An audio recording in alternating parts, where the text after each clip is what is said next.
about... All right, so we were in the middle of combat the last time we were all together. We've got to continue that, finish this up. Before we got into this combat, do you remember where you guys were going or what you were doing?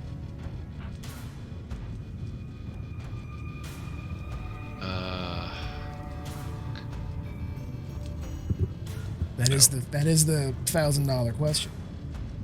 We were going somewhere. To free the something. Someone. I feel like there was a unicorn. To get a bone or something. Yes, this is what happens when Some cupping. we're not able to play Over 2 for 2 months. Yeah, so I'm actually going to pull this here real quick, just to do our recap. So you guys, prior to our extended break here, and I do apologize for that. It's on my shoulders, having been sick multiple times, plus a whole bunch of stuff at work, plus travel demands. All good, man. All good. My Saturdays have been nuts, but I have been missing you guys, and hence the cupping. Yeah, just to kind of show you guys how much I missed you. This is the nicest day we've had in Madison since last summer. It's 80 degrees outside right now, and I'm in the office so that we can play Dungeons and Dragons, because that's how much I miss you guys. Plus, it's dark out. Not quite yet. It's sunset right now. We're an hour behind you guys. Dark out. So, quick recap. You guys have been kind of rolling around this corner of Avernus. This demon zapper over here, where a whole bunch of the demons had been killed. That's where you found that glowing light. Lulu was able to see that there was a unicorn inside, which we are now officially calling Uni the Unicorn. That was one of her friends. She had been captured and imprisoned inside the sphere, and her magical powers were being used to draw in demons and kill them. There was a large genie-like creature that was protecting that area. She cut a deal with you guys. Rather than have to fight, if you could find a way to free her from her servitude to Zariel, she would let you release Uni without any kind of repercussion or combat. To do that, you guys had gone all the way down here to the Bone Brambles. Oh, I think I see Ryan joining us. Sweet. Down to the Bone Brambles, where you met Red Ruth. She was that divination witch who had you guys kill some of her enemies, those tainted treants that were trying to kind of oust her from her place of power.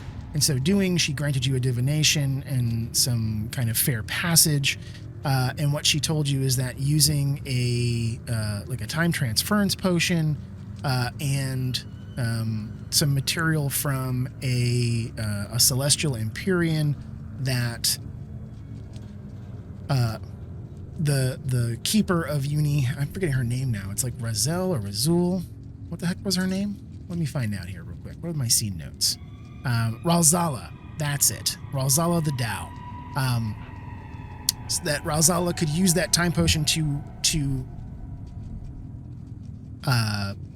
make an oath to Uldrak, the Empyrean, if you could simply find some of his remains.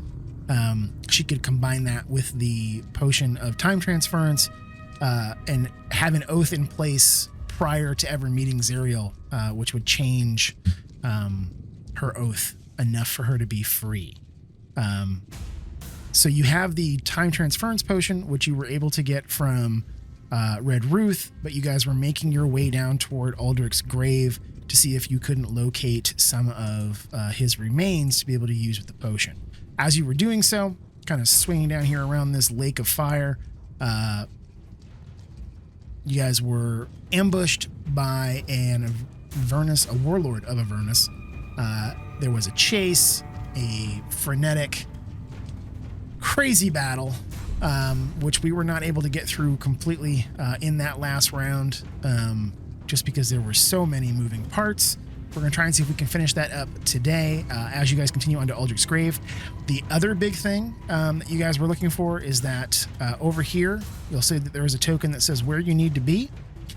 You may remember that Red Ruth gave you guys like a card and some information that you could give to the guy that runs the Wandering Emporium, which is a place of safety for you. It's a place where you might be able to purchase some things, sell some things.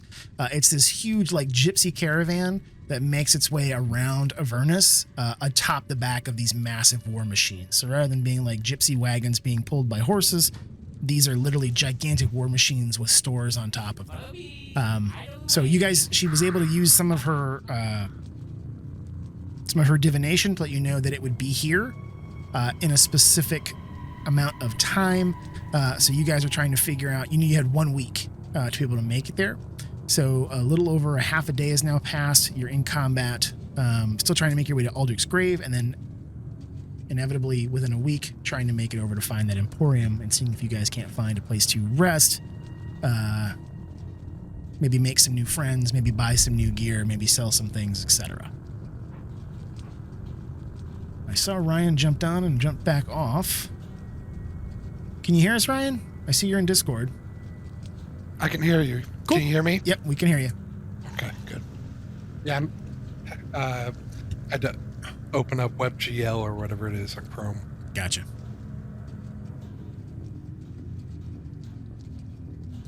So I'm going to pull us back over into where we were in combat. Let me open up my combat tracker again. And we were at Severius. So once we get Ryan logged back in, we can start our combat. Anybody have any questions? Concerns? This sounds like a Zoom meeting. Yeah. Concerns, yes, there are many. Yeah. Questions, but So just you've got my backup character planned how to incorporate him, right? So right now we've got just in kind of looking at it here, it looks like we've got Alatar is badly injured, currently being driven over by the scavenger. His Devil's Ride is currently prone and wrecked.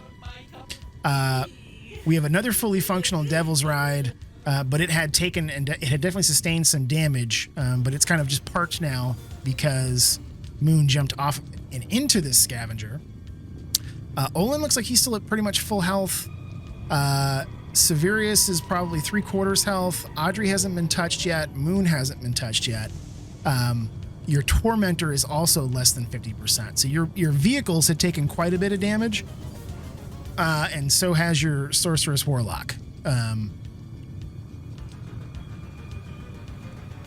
Yeah. So let's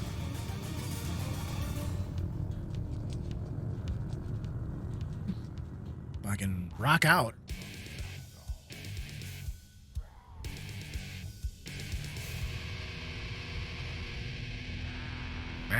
Did these guys just jump out over here on the left? No. So what I did is, and just as a, so these 4 guys right here are the 4 that are currently inside this scavenger. These 4 are the ones that are currently inside this Tormentor, and then this single guy here is the one that's riding this Devil's Ride. The reason I've got them pulled out like this is in case you guys want to try to target them directly rather than their war machine. So if you want, I can tell you like which one is controlling the claw, the helm, the harpoons, that kind of thing. So if you want to target them individually, you can. Like you have. There is one that may have been from when they were outside of the Tormentor, but there's one of the guys in the Tormentor is just about dead. He took a lot of damage when the Bulguros were rushing them. Okay. And are we physically right here, or are we in the vehicle? You're in the vehicle. So the one that says, so this guy right here, you're currently driving it. That's why you've got the 3/4 cover, because I think you've got 3/4. Or yeah, you've got 3/4 cover. Audrey is in the passenger seat, I think, or she was in the. I think Audrey was actually doing the harpoon last time, so she's got 50% cover from being in that. Moon dove into the other vehicle, right? Yeah, Moon's inside of this one that's currently trampling over Alatar, and is about to probably hit Olin if we're not careful. Why would you do that to me? And Olin and Alatar on the ground there. Okay. Correct. Yeah. So you may remember you had been driving, but you jumped out to like jump onto this thing to try to attack, but yeah, I remember that, and I got kicked off. Yep. You got back into this one and had been trying to kind of move it out of the way because this had gone up and done like a big sweeping turn and is now coming back in this direction. And just as a reminder, real quick in terms of the vehicle combat, every vehicle has a what we call a damage threshold and a mishap threshold. So that damage threshold is if it doesn't do damage above that, it shrugs it off. If it does it above the mishap threshold, it has to roll for a mishap to see what happens or goes wrong with the vehicle. That's like how we had the crashes and everything else before. We also have, at the end of each round, we have a chase complication. So here, before we actually jump into the combat, what I wanted to say is, Andrew had reached out in Discord and kind of made a suggestion as well. I'm going to modify just a little bit. So I think one of the reasons why this combat round was going so long was not only just the sheer number of folks in it, but it was also all of those chase complications and the addition of additional enemies and all that kind of fun stuff. So I still want to keep the chase complications in, but the question is, how do we want to handle them? So if we do it where only the person driving has to roll for it, that will greatly reduce it. But then it puts all of the impetus on that person. So for example, if Severius at the end of each of his turns is driving and he's got to roll for that, anything bad that happens falls on Severius's shoulders. I don't want to put all of that weight on one person. So I think what we'll do is at the end of each turn, if you're in a vehicle, what we'll do is we'll just kind of rotate through the people that are in the vehicle and have them roll the chase complication at the end of each round. So rather than doing it at the end of each turn, what we'll do is we're right in the middle of round 8 of combat. As we go to round 9, we will roll chase complications across the board, adjust the field, and then go from there. So rather than having it be turn by turn by turn, we'll just do it by round, and we'll do it once per vehicle. What do you guys think of that? All right. Yeah, hopefully that will speed things up a little bit. And not have me constantly dropping demons and devils and fire tornadoes all over the board. Unless that's what you guys like. If you like that, we can keep that style going. Don't like it. Don't like it. Keep it simple. Okay. So that means that it is Ryan's turn. So Severius is up. You are currently driving the Tormentor. You are pointed kind of toward the north. The Tormentor, is back up to speed. You had jumped in it and begun driving again, so you have up to 100 feet of motion.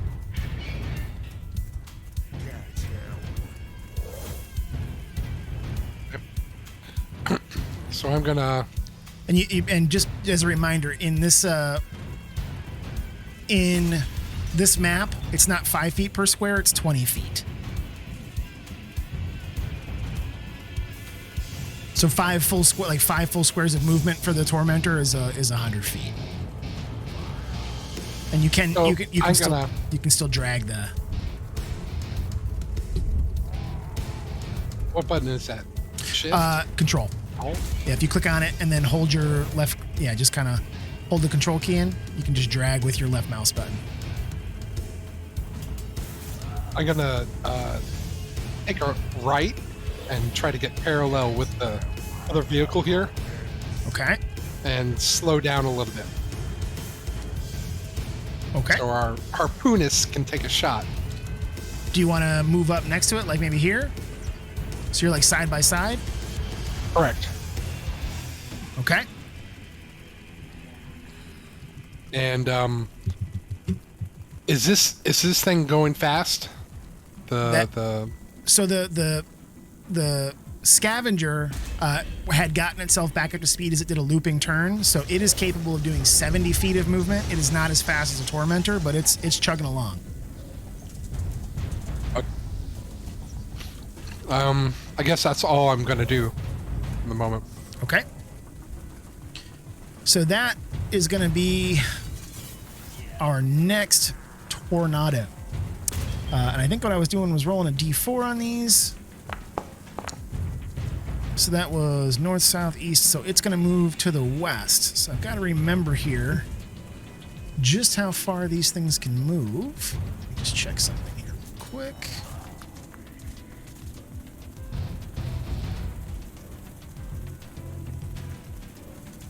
Some complications with it.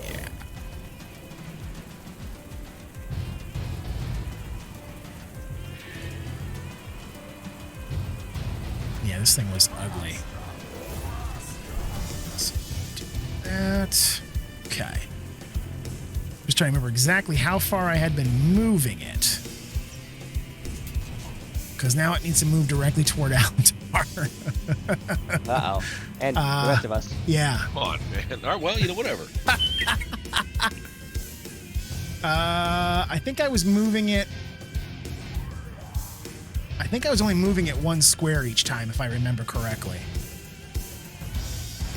Sounds good to me. Yeah, because I didn't want to. I think that's what we were just saying. It would swivel because this thing is like 30 feet across. So this thing is going to move. Boop.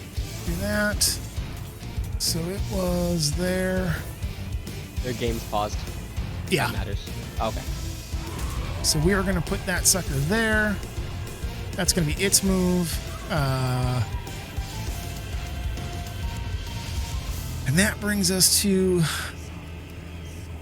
the Hobgoblin Captain. Put it back there. Who is at the helm of the Scavenger. So he was sitting in the front, as I recall. So Moon, you went in through the front window, correct? Yeah, and I think my 1d2 ended me on the passenger seat because I was trying to so convince you to let me stab him while diving, and it didn't work.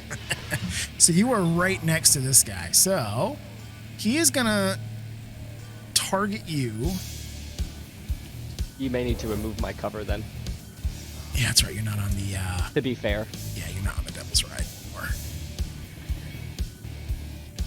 But that means he can't control this thing if he does that, right? Correct. This means it's just going to go directly straight ahead on it's going to go straight ahead. Into a fire tornado? Awesome. Yeah, well, it's got 70 feet of movement, so it can get about... Oh, okay. It can get about there on this turn. It's going to be whether or not Olin can jump out of the way fast enough is going to be a real question here. Okay, so I'm trying to decide how he's going to, what he could possibly do here. It's a tight little cockpit, so he doesn't really have room to use his weapons and things. I'm going to say he's just super confused and doesn't know what to do and passes.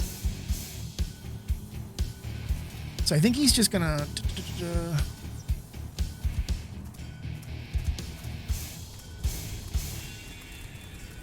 So he is just going to try and he's literally just going to try and hit you.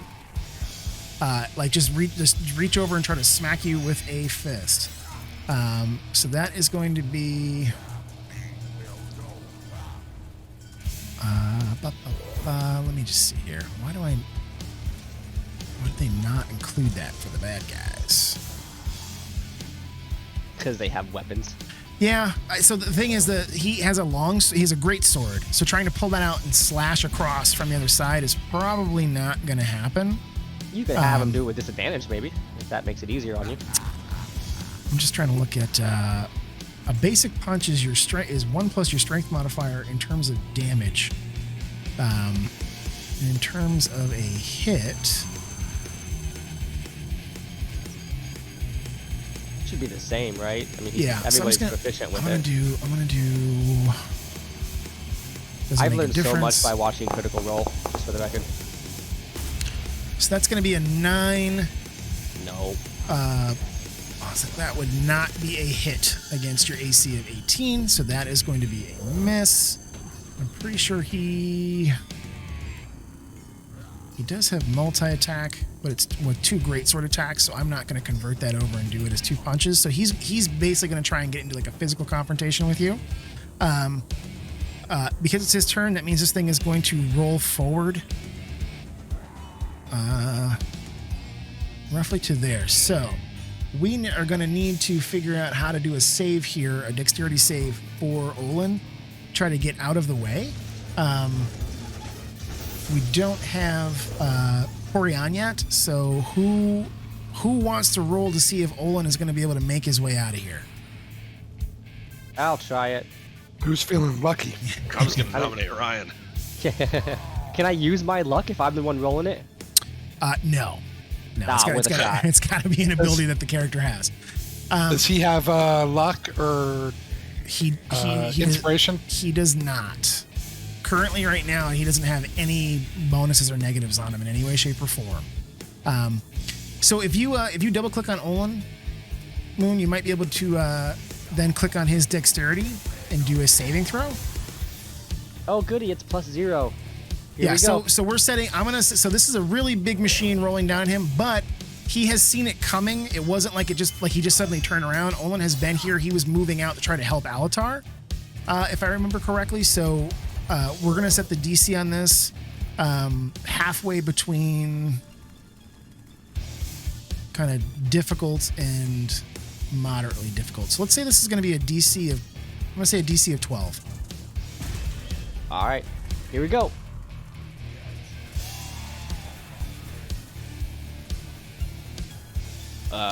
Nope, maybe we don't. Let me try again. Does it pop Nope, up? I can't do it. All right, let me just, I'll roll it for you then. We'll do dexterity, saving throw.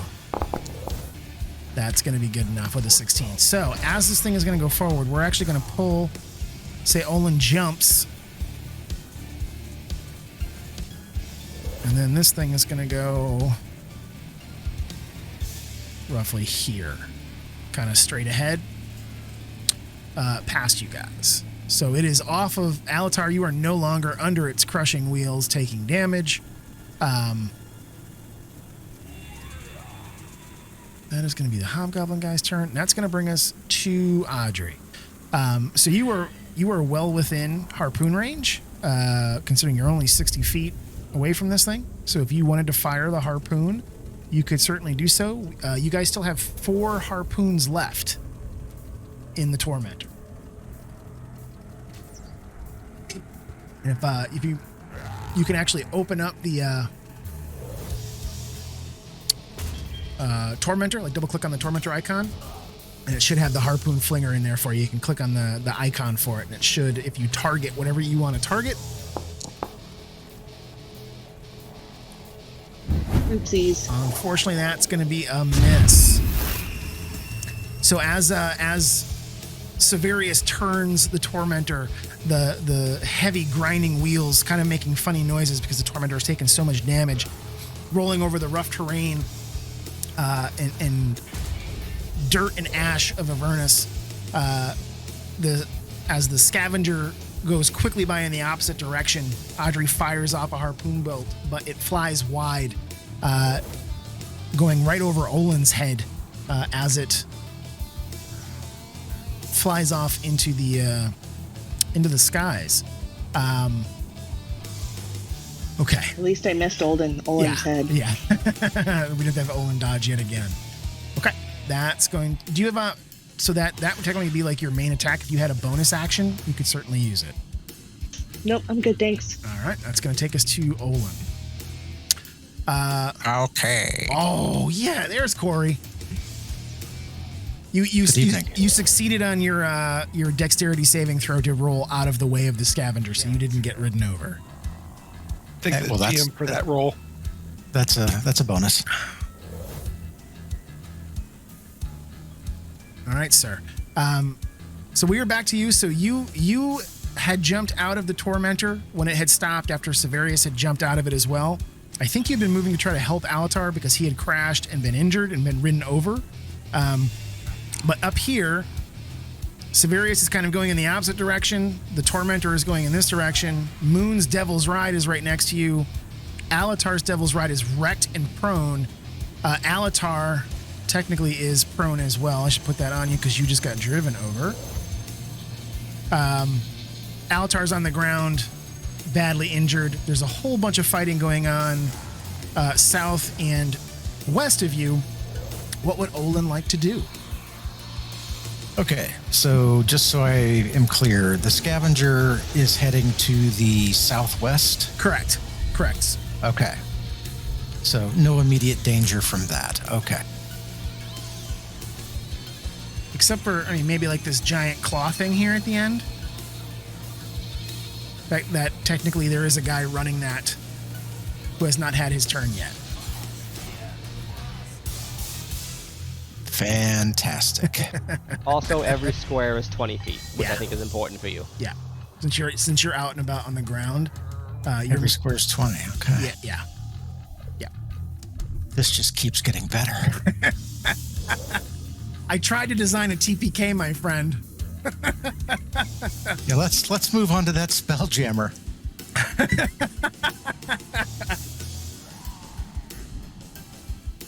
Okay. I do love the fact that you designed this entire map and we're using just like 1/10 of it. Yeah, this is a giant map. Because I thought you guys would try to outrun them. I didn't think you would turn. I should have known after the last time when Severius turned around and played chicken that you guys would try to outrun. Nope. No. Drive straight for them. Yep. This is absolutely a we will kill you group. Okay. Nobody makes me bleed my own blood. Nobody. Good All right. movie. Well, shit. I guess I'll move my 20, 25 feet, whatever. I guess that would be only one square on here. Yeah. Okay.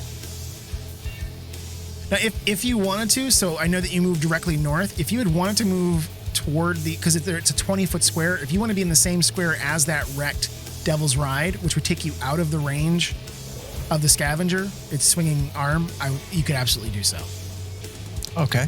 That would probably make more sense. Yeah, which would just be going diagonal from where you had been. Yep. I'm actually going to I'm going to grab that Devil's Ride and just move it out of the way and just remember that it was right next to you. There we go. Oakley dokley. So that's your movement. You still have action or bonus action if you'd like it. Yep, I'm going to, let me see here.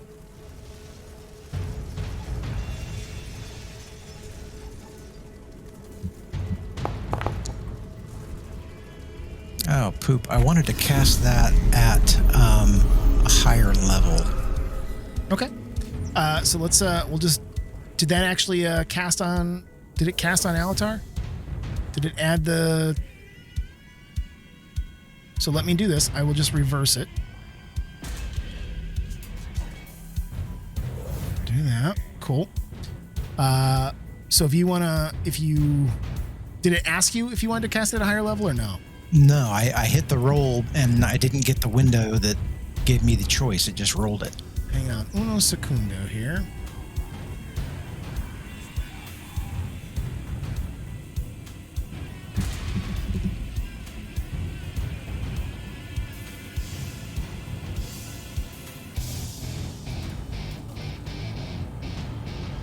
I was going to cast it at level 3. Try it again and see if it pops up this time. Okay. Healing word. There it is. Yeah. I feel rejuvenated. Well, don't jinx it. It's too late for that, my friend. All right. Well, 12's better than 9. Wah, wah. I feel like it didn't actually apply it though. Let me do this. That was a total of 12. Let me go plus 12. Yeah, there we go. I will fully admit we're probably going to have some Foundry weirdness tonight because I haven't touched this in a couple of weeks and it had a ton of updates. So usually I go in and I tweak and make sure everything is still configured correctly because there are certain things that get overwritten, and I haven't had the time, unfortunately. So just as we do stuff with spells and damage, just kind of keep an eye and make sure it's actually getting applied. If it's not, let me know and we'll make sure we do it manually. No worries. Yep. Okay, All right, so I guess that's about all for Olin. Coolio. That brings us back to High Garage Karkajuk over here on his Devil's Ride. So he is going to absolutely use this thing here to try to move. 2 to 20.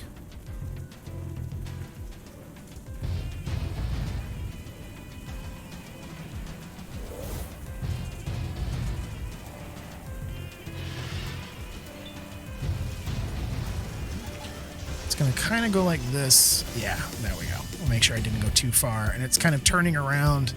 He's done a little bit of a loop trying to get away from the Hell Wasp. The Hell Wasp is going to get an attack of opportunity here, though, because he was moving out of its range. It is going to try and take a swipe at him. Or I should say at his bike, but that is going to be a miss. That is going to then bring us to the harpoonist in the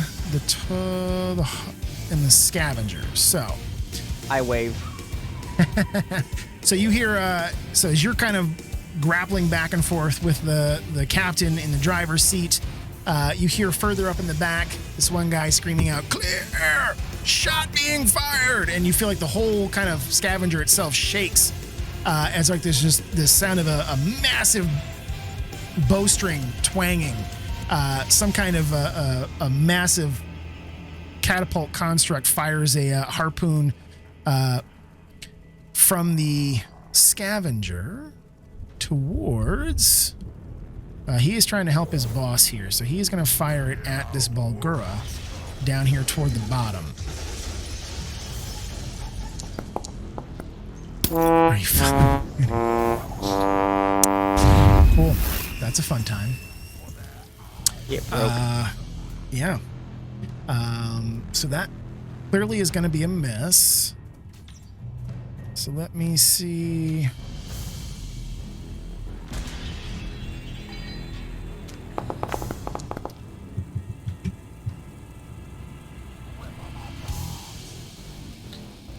All right, so he'll roll that. The good news is he's not really moving around inside.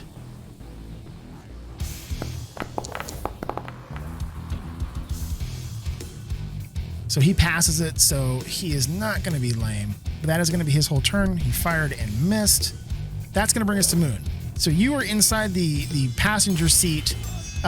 Next to you is this guy. So this token up here, the hobgoblin, that's the one right next to you who was trying to punch out at you. He has one hand on there's like two different sticks that he's using, like they're both pushed forward, and it looks like if you kind of maneuvered them left or right, the scavenger might turn, or if you pulled them both back, they'd probably slow down, that kind of thing. And as you look at him, he's got one hand on one of the sticks, but the other one is like lashing out at you. His like left hand is they're like European drivers. The driver's seat's on the right. Gotcha. First question, he doesn't get cover from me, right? Correct. So if you attack him, let me remove his cover so that it won't. Because I'm going to. And he still has. So, just as a reminder for Severius, that hobgoblin captain, you had hit him with Hunter's Mark at one point in time, and he still has it on him, which would impact it. Like if Severius did damage to him, it would cause bonuses. I just want to make sure, just remind him that he already has that up and running and can transfer it rather than having to burn more spell slots. So you're crouched in the seat. What would you like to do? I'm going to use the benefit of my smaller weapons and stab him a whole bunch, I hope. That we can try. Holy shit. I killed him. Right off the He fucking dies. bat. Right He's off dead. the fucking bat. Because I also get my max damage on my crits, which is one thing I learned with my sneak attack doubles as well.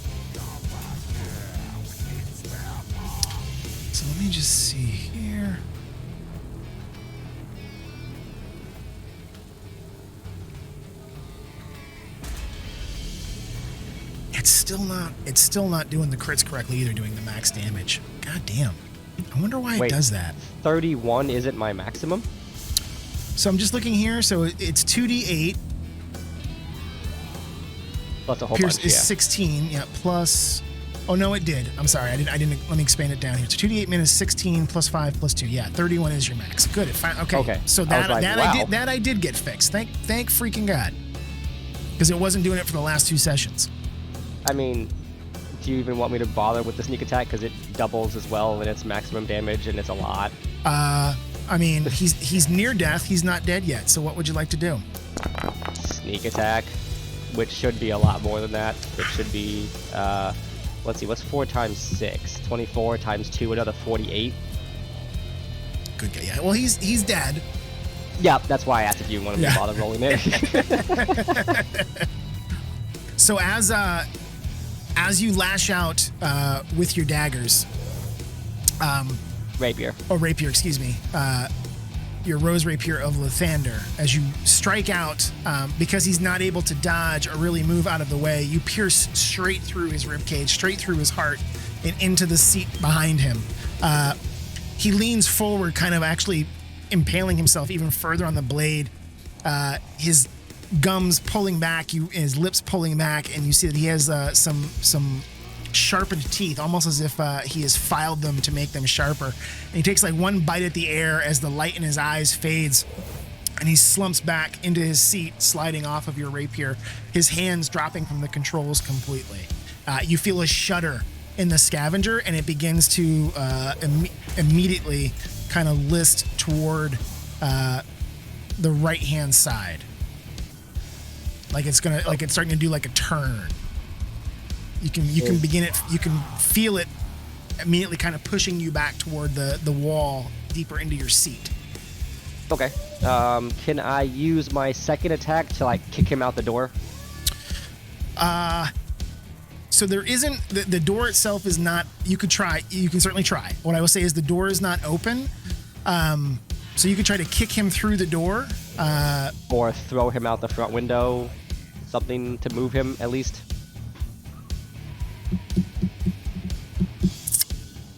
Trying to see here. Jamie's just calculating the mass of that goblin.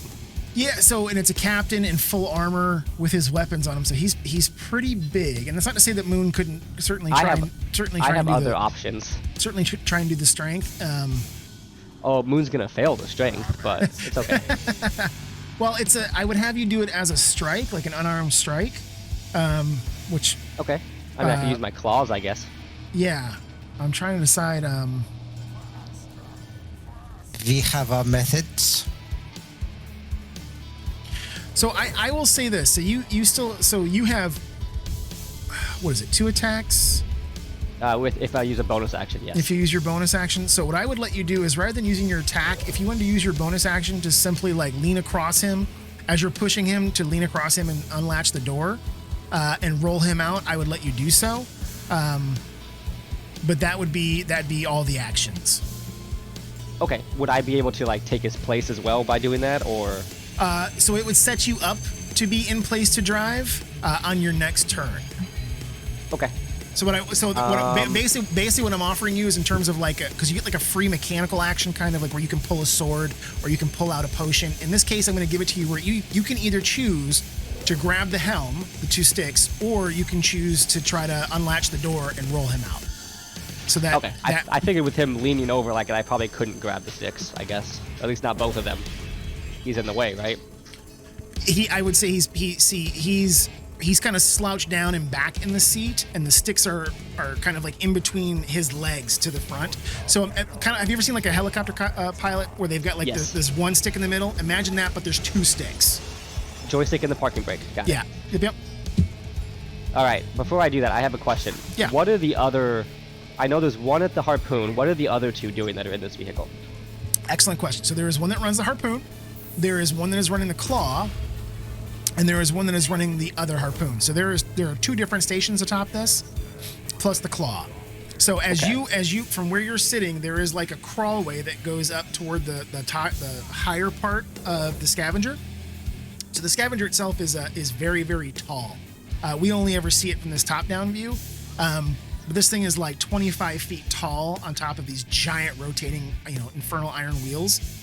And that second story is almost like an attack platform. It has a control center that lets them control the giant swinging, grasping arm. And then there are 2 harpoon stations at the top as well. From where you are, if you looked back over your shoulder, you could see there is like a ladder crawlway that leads up to that weapons platform. And you can hear them up there. You can hear like the guy was talking as he fired the harpoon at the Baldur, that kind of thing. So you can hear them up there. They may not yet know that you have killed the captain. Okay. Because One more question. Because he didn't call anything out. He just growled at you and immediately died. went. Yeah. Yeah. Okay. One more question. I promise. Yep. That's it. I know obviously the 2 windows in the front are open. Yep. Where are my other exits in case this goes very, very poorly for me? So there is a door on each side of the cabin. It's like just a small portal, and it's heavily armored. So they're thick, heavy doors that kind of latch and unlatch from the inside and can be pushed out. They're not much larger than the front portals that let them kind of see out to drive. There may be additional exits if you were to go up the ladder toward the top, but from where you are here, you can't see. So I'm gonna play with this tabaxi luck here, and I'm gonna run to the back and stab the first guy I see with my dagger. Okay, so I will say that climbing up the ladder to that second level, I can use my feline agility if it makes it easier for you. no, I'm just trying to. So as you come up out of it, this kind of dark, tight ladder space, and all around you is that rough infernal iron kind of making up the armor and carapace of the scavenger. It's creaking loudly. This is not a quiet, well-made machine. It's rattling and bouncing over the landscape as it's moving. Let me have you.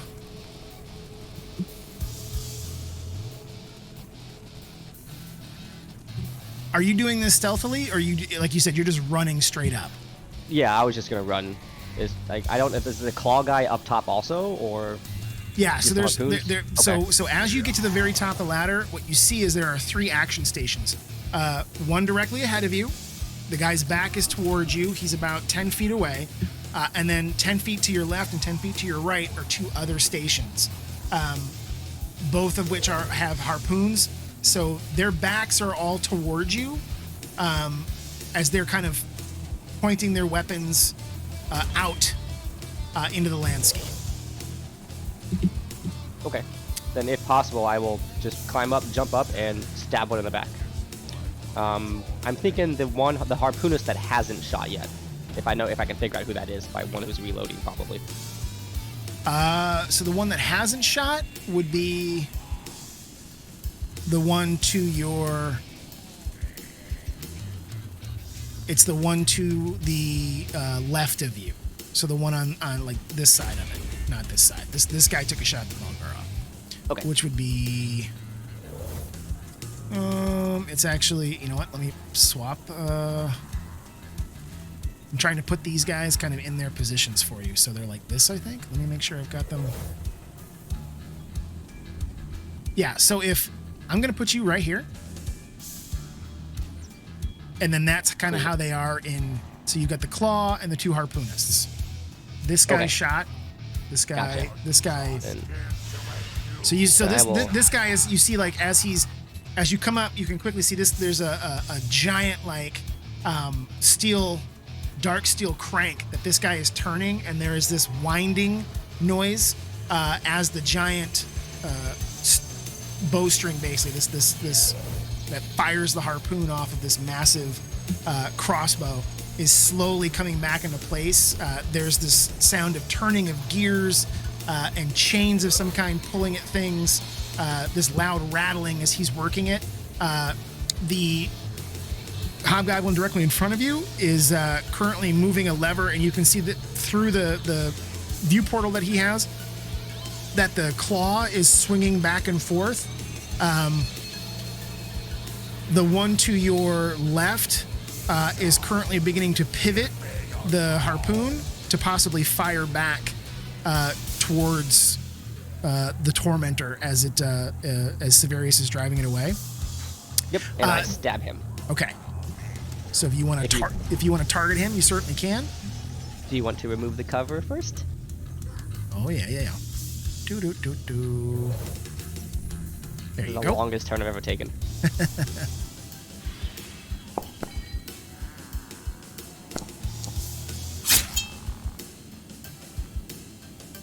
me do. Gotcha. Okay. And So- then I just say, hi! Hey, heads up! Nobody's driving, so hope you feel lucky. Perfect. So as he cries out, the others turn and notice that you are there. So that's going to be movement, action, bonus action, anything else that you can do on the turn. I pray. Perfect. That's going to bring us back here. Bitter Breath is still hovering up in the air. He is going to swoop down, take hopefully one last shot. It does its fork. That hopefully puts this thing in the ground. Yep. All right. So you see, I should say, if any of you that may be looking would have noticed that the Bitter Breath descends upon the Balgura, piercing it through with his trident, pulling it back out, and then turns and looks back to the north where his tormentor is being driven away from him. He gets 60 feet while flying. He needs to get around.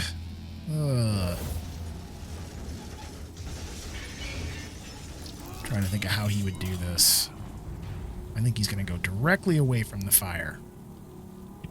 That's going to be his turn, which then brings us to the next fire, which was the one right next to him. So let's roll our d4 and see which direction it's going to take its move. Right on top of him. It's going to continue to go to the west. So it's going to move its full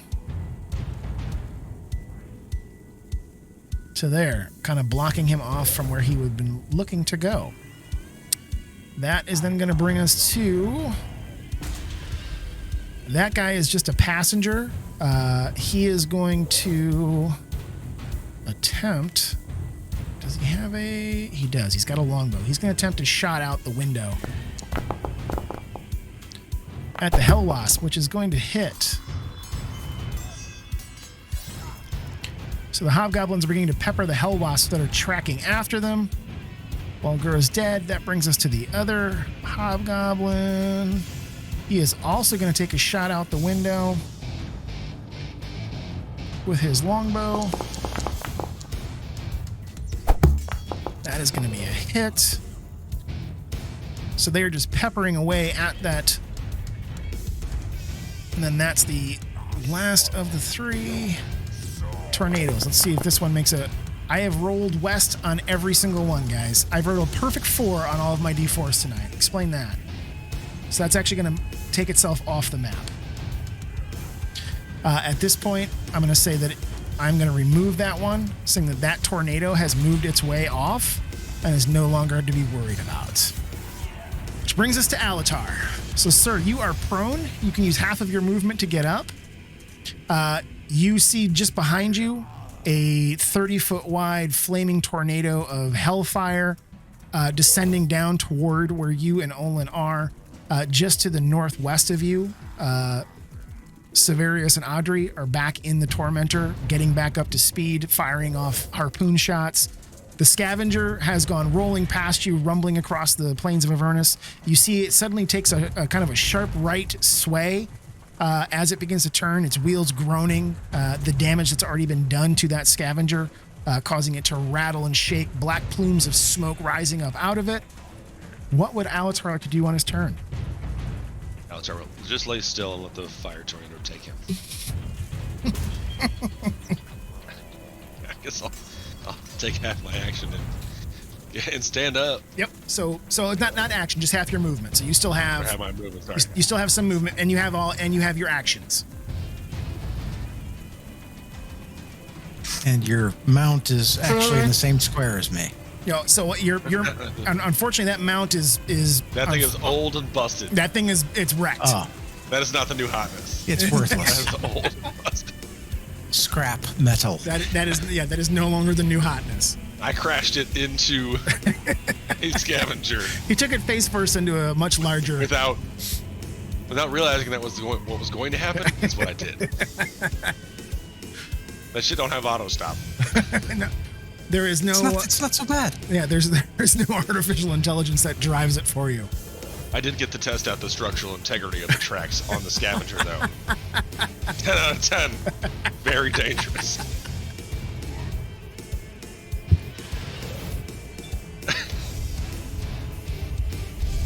Oh, shit. My old man's got an awesome set of tools. I can fix it.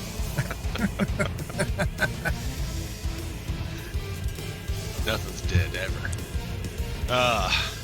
Alright, so I'm standing. Yep, I've got you. The prone is taken off.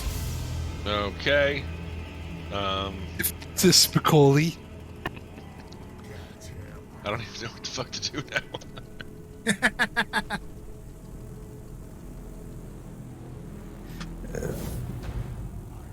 I mean, you've got that crazy Maybe- range. We could maybe like run south, and maybe Severius and Audrey can swing around and pick us up or something. So you guys are also about 40 feet away from Moon's Devil's Ride. You technically can get two people sitting on that if you wanted to try to get on it. Moon left it on the ground. He literally just he literally just stopped it, jumped off. I think I was trying to go after Severius, who then jumped back into the vehicle, and I went, "Uh-oh." Yeah. So he decided to jump in through the window of the scavenger and take on the crew. All right, well, I'll take whatever movement I have left towards Moon's ride. Which I don't know how much that is. All right. So what I'm going to do is I'm going to actually have I'm going to keep you where you are, but I'm going to have you and Olin in the same space. So you kind of run just. What's your movement? 30, 35 feet? Yes. 30 feet? So you can go 15 feet, which would put you into the space just below. Okay. But I'm going to keep you where you are now just so that it's easier to target stuff, that kind of thing. We'll just remember that you and Olin are in the same square here. Okay.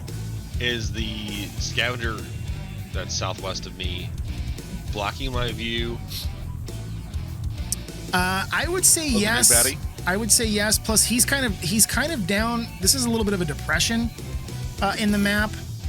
He is kind of flying, so he's about 20 feet up. So I would say he's probably, at best, you would definitely be blocked by the scavenger. The scavenger is like 20, 25 feet tall at its highest point. You can see the scavenger. You can see the hobgoblin warlord. You can see both of the hell wasps. You can see that tormentor.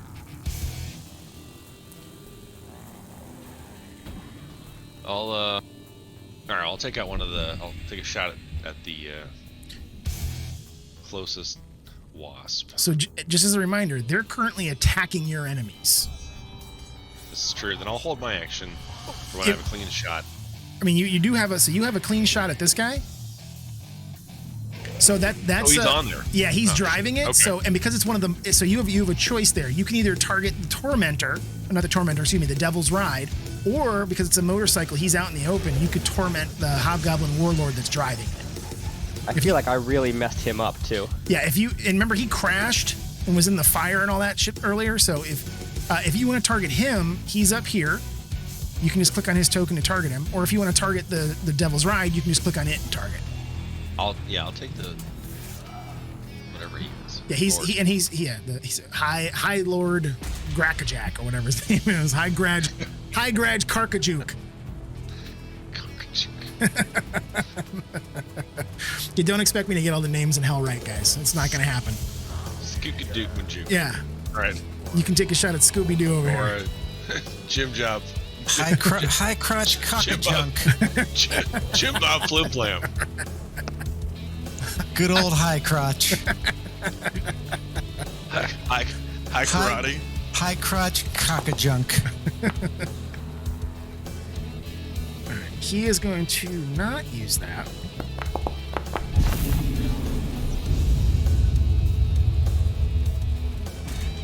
So your first blast And you get to fight. It's your Eldritch, so you can do 2. The first one hits. The second one, unfortunately, misses. He is near death. You see it kind of rocks the Devil's Ride a little bit. From your vantage point, through the dust and fire and everything swirling around this battlefield, you can see that the goblin now only has one hand on the bars, the handlebars of the Devil's Ride. His left arm looks like it's almost completely severed. Blood is flowing out heavily. He is very close to death. Let me just check something here.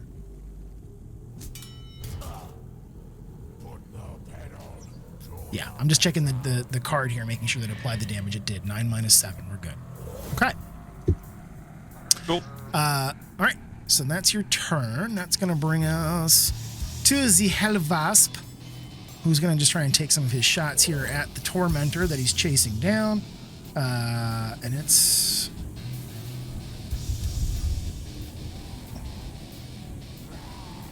So it's going to slash out with its sword talons at that Tormentor.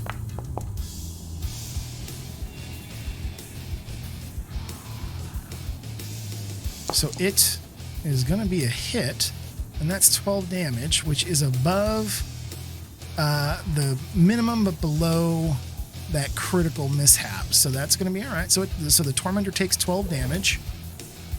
It gets a second attack with its sting. I think that's going to be a hit as well.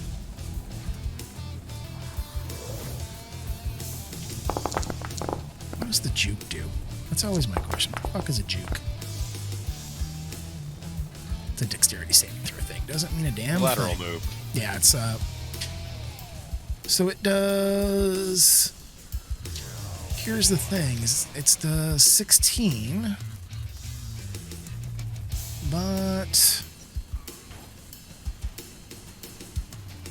it is immune to fire damage, so it took none of that, and the piercing damage wasn't high enough to get past its damage threshold. So that second hit skitters off the armor. You notice that the fire from that poison stinger just seems to kind of leave a streak of flaming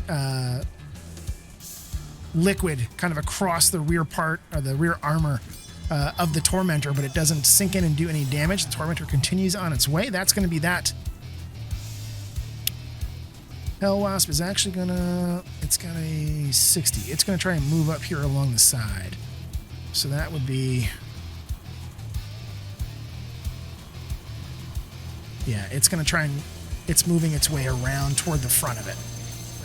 That's its turn. That's going to bring us to the Hobgoblin, who is currently driving. Oh boy. This thing is, so the Tormentor is kind of chugging along at this point. It has taken a lot of damage. He is going to try and...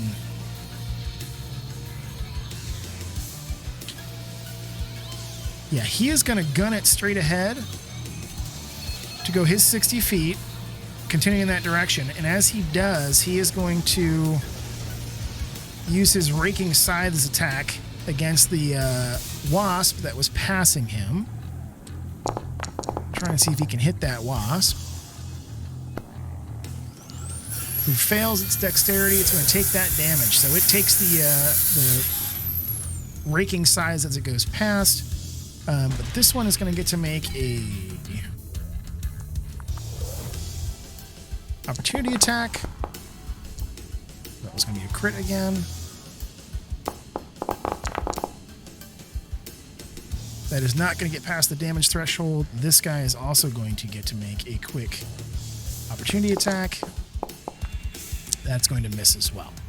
Okay, so that's going to be that Hobgoblin's turn. So now we come back to the top of the round, but we're going to pause here for a second, because what we want to do is, so Corey, you kind of came in after we had talked about it, but I think one of the things that had slowed things down is not only the sheer number of combatants, but because we had everybody doing those chase complication rolls at the end of their turn. So what we're going to do is we're only going to have the drivers make them, but we're going to rotate through who kind of does it for you guys so that it doesn't all sit on like Severius's shoulders right now. So I'm going to have we'll kind of go down through the list of who's driving. So the first driver up right now would be Severius. So let me have all of you just roll a d20 for me. Lowest roll is going to roll on the complication list for this round for you guys. All of us, or all of us in the vehicle? I'm going to have all of you guys do it. This way, rather than just having it be the person driving, we're going to spread it out across the entire group.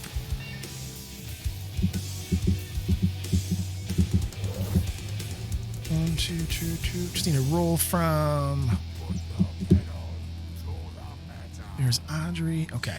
Yay! Oh, all right. So Audrey, you're going to be the one that gets to roll. Let me help you out with that. Did you just get a pop-up asking you for the chase complication?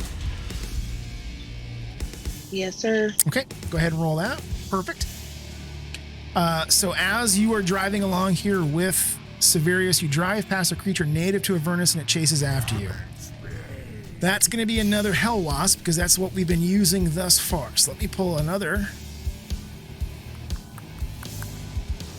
Hell Wasp.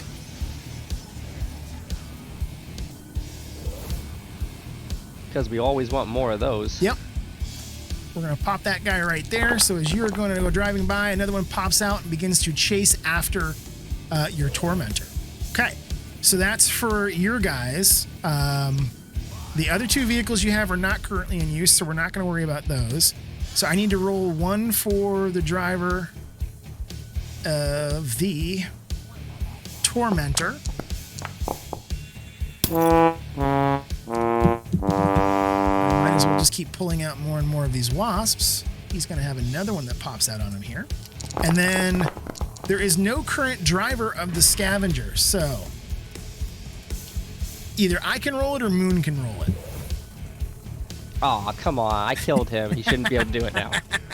Well, so we've got to do one for the, it's just the vehicle. All right, I'll do it. Just because I killed him. Yeah. You should get a pop-up. I changed my mind. You do it. Okay. So the chase complication. No complication for the scavenger. So that's all the complications for the vehicles on the board this turn. That's going to, top of the round, we've got the, okay, so inside the cabin, this guy is going to turn around and move across the cabin to attack Moon. He is going to pull his long sword as he does so.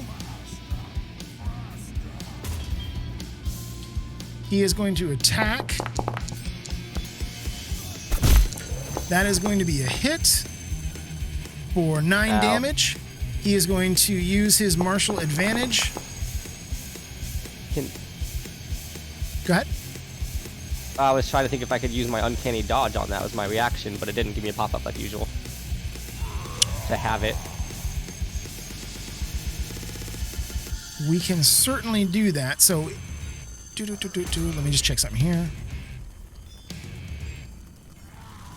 Yeah, so he can use that. Cool. Okay, so he did a grand total of 9 on the first. If you want to use your uncanny dodge, would it have both of them, or just because it was a total for that attack since it was his advantage thing, or? I think so I think when we have it, it's just going to be on the actual attack itself. It doesn't add in for example, if you attacked another rogue with uncanny and you got a sneak attack as well, it wouldn't have your weapon attack and the sneak attack. It would only have the weapon attack. Okay. You know what? I'm gonna wait. Actually, Okay. I'm gonna risk it. Okay. So that's going to be 9 from the longsword and then an additional 7 from the martial advantage.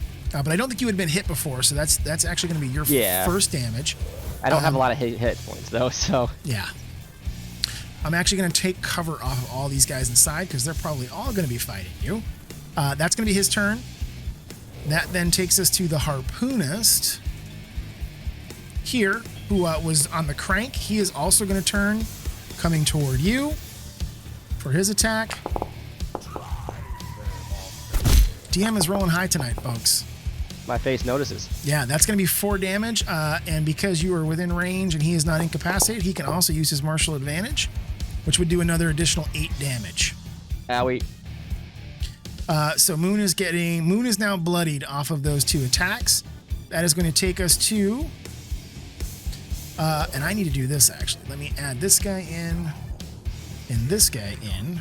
I forgot to add them and roll for their initiative to put them in the order.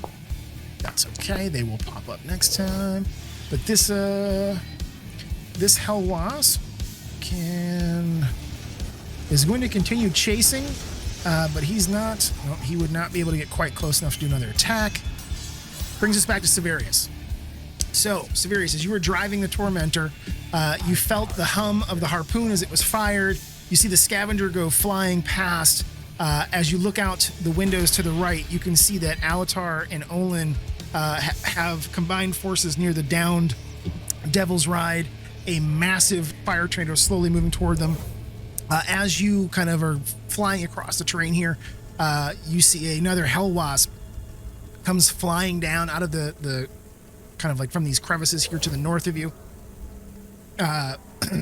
Drawn by the sound of that harpoon shot and the sounds of your infernal engines and the smoke that's flying over the battlefield, it is descending down towards you in the Tormentor. What would Severius like to do?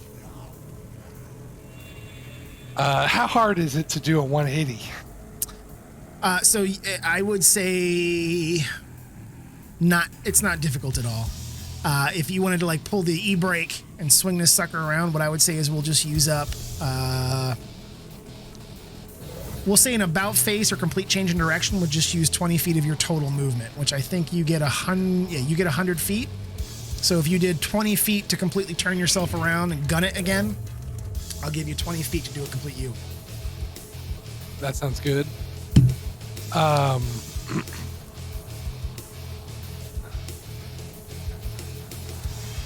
not going to quite do it. Well, okay. Actually, I like that. And then I'm going to go forward. Do you want to go your full distance or you want to go partial distance? I want to go enough to hit this guy in the motorcycle. So you're going to try to ram him. Yeah.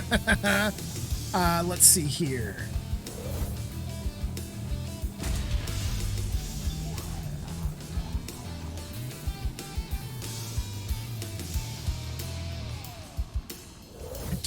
Okay, so as you come forward, I'm going to put you about here.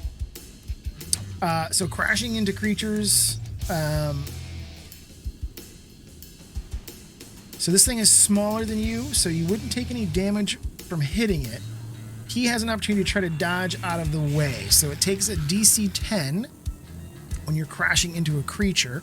I'm actually going to have him roll this with disadvantage because of his heavy wounds and that one of his arms is nearly severed. So let me go. His arms is nearly severed. Yeah, so this guy is taking a lot. This is the guy, his bike flipped. He was caught in the fire. The other Tormentor drove over him. He finally got back to his bike, I think. And then from a distance as he's flying by, Severius has been pelting him with Eldritch Blast. So this guy is like, he literally has 2 hit points. So I was just setting you up for success, my man. That did not, so that one's a failure. High Crotch is a tough son of a bitch. So if it's any worse, it's not. So he's got disadvantage. So 9's going to be a failure on that. So he's going to get hit. So you deal 1d6 bludgeoning damage for every 10 feet you move. So you were here. So you have moved 40 feet roughly to get to that point. So it's 1d6 for every 10 feet. So that's 4d6 you get to roll, Ryan. Okay. To see what kind of damage you do. There's no way he's not going to die. He has 2 hit points. So if you want to roll and see how badly you kill him, yeah, so as you come flying forward, that is going to absolutely. Well, let me go -8. He is going to be dead. So let me put that. He is dead, which is going to remove him from the turn order. You're able to kind of drive directly over him. That is going to knock. Let me have you roll another 4d6. Because we're going to do damage to both him and... Because you're basically going to drive right over them. So that's going to be 12... Yeah, holy shit. All right. That is over the damage threshold, so it takes it. So you actually are able to completely wreck the Devil's Ride as well. Let me do that. So that one is now out of it. And we'll say that you've... So that was 40 feet to there. And then if we continue you along another 40, so that's 40, 80, plus the 20 to turn you around. So you have basically driven over him if you want to go that far. You've crushed him into the dirt. You have destroyed the motor, the Devil's Ride that he was on. So that's your action for driving. Any bonus action?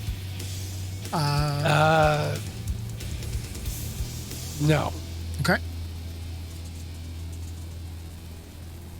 So that's going to bring us back to our friend, the fire tornado, right near Olin and Alatar. So it actually is going to move east. 2 is east. So he goes that away.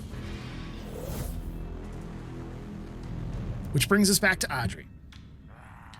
So you feel yourself pinned up against the wall of the harpoon turret as the world spins around. Dark red earth, or Avernus soil, I should say, flies up, rooster tailing behind the tires of the Tormentor as Severius spins it about and takes off flying in the opposite direction. You feel the rough bumps as it is rolling over High Garage, Karkajuk, and his Devil's Ride.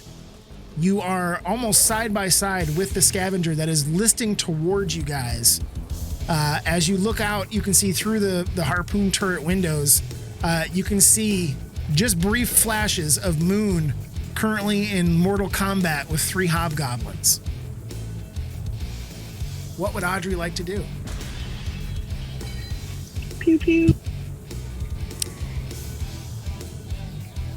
Do you want to try and shoot through the harpoon window at one of the hobgoblins? Do you want to take a shot directly at the scavenger? I'm going for the scavenger. Okay.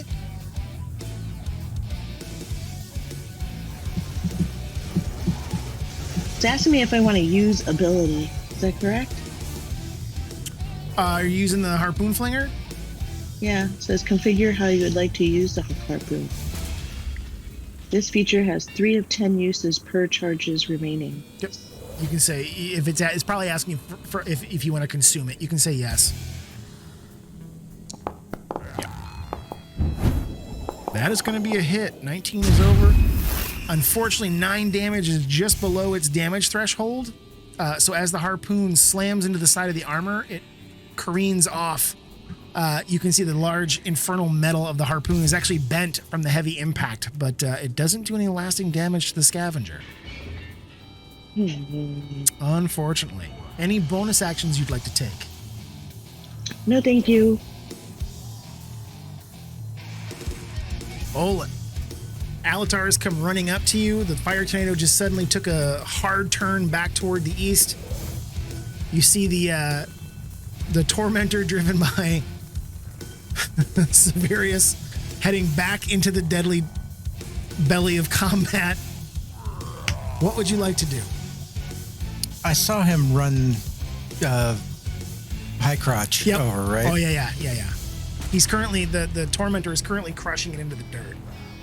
Okay. And I don't suppose that there's any way Olin can see Moon. I would say no from where you're at, because he's up top inside of the that kind of weapons platform. Yeah, and you probably wouldn't even know what's going on with him right now. Okay. What you can see is that claw that had been swinging back and forth has now gone static, and you can see that the scavenger is kind of slowly turning toward its right as it's rolling. Okay. Well, I guess Olin just says to Alatar, "Let's go grab the motorcycle, whatever the fuck it's called, down to the south." Okay. So if you want to use your dash ability, you get 50 feet. You could certainly make it to the the Devil's Ride. I think that's what will happen. Okay, so I'm going to move you down. I'm actually going to put you back up here up top in terms of your token. Are you going to jump on and drive, or are you going to be in the back seat hoping Alatar can? Or do you want to jump? So if you jump into the driver's seat, you'll get immediate movement on your next turn. If you jump in the back, you've got to wait for Alatar to get there and jump on in front of you. I think Olin will jump on and get it started. Okay. And yeah, try to get going. Okay, so I'm going to put you up here knowing that we've got you on this. And what I want to do... Because Alatar could shoot from the back. Pew, pew, pew. Is I'm going to put your name on it. I'm like a mobile turret. There you go. Perfect. Okay. So that's your action and bonus action to dash and jump on. That's going to bring us to this harpoonist who is going to turn around. He's not happy because he got stabbed in the back. So he is going to take a shot at Moon, which is a hit. I'm gonna have that one. Okay. So let me undo. It's not a lot, but ow. And let me go -3 rather than -6.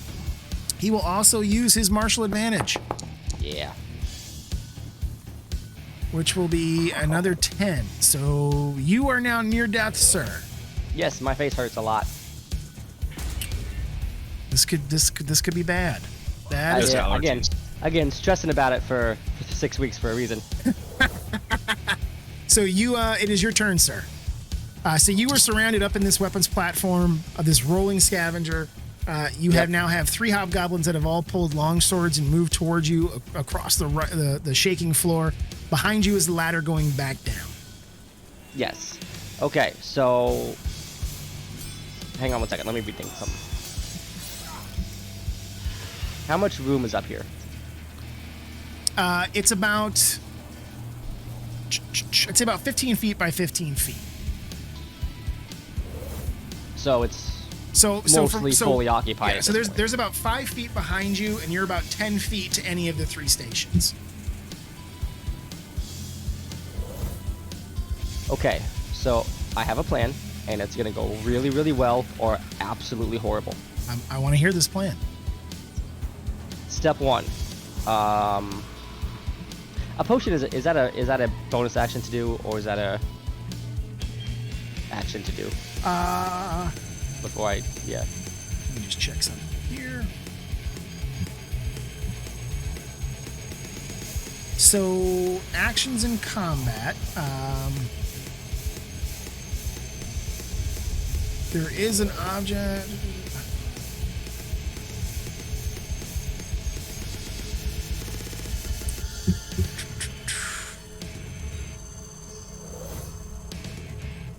So that it is an action. So using an object is an action in combat. Okay. In that case, I would like to acrobatically dive back down the hole to try to avoid attacks of opportunity, if that's possible, by rolling an acrobatics check. So, I don't know if that's a thing in the system or if it's not. So you do have an option. So one of the things that I could disengage, right? Yeah. So you can disengage to use your movement and not get opportunity attacks. So is that against one or all?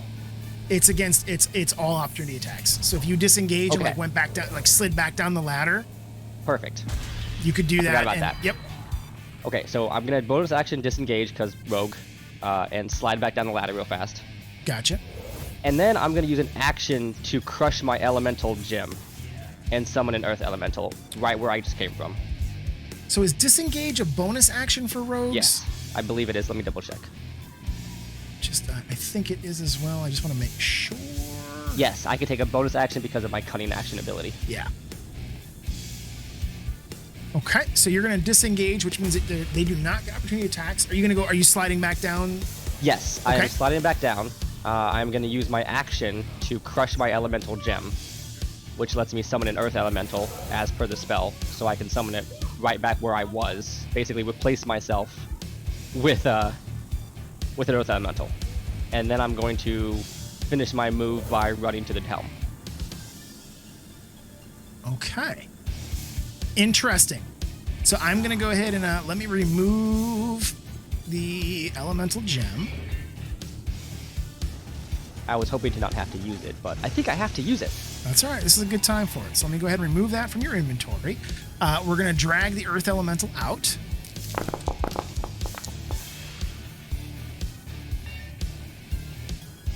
So we will say that you have backed out. And I'm going to guess that you crush it and toss it to the top of the ladder as you're, so that. Yeah. Basically, I can replace myself with that so they can't follow me, hopefully. Yeah.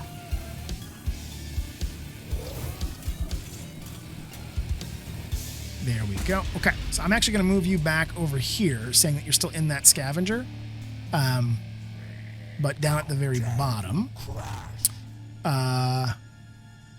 Let me go ahead and add the earth elemental. And then I gotta roll initiative for it also. Yeah, I want to just check something real quick.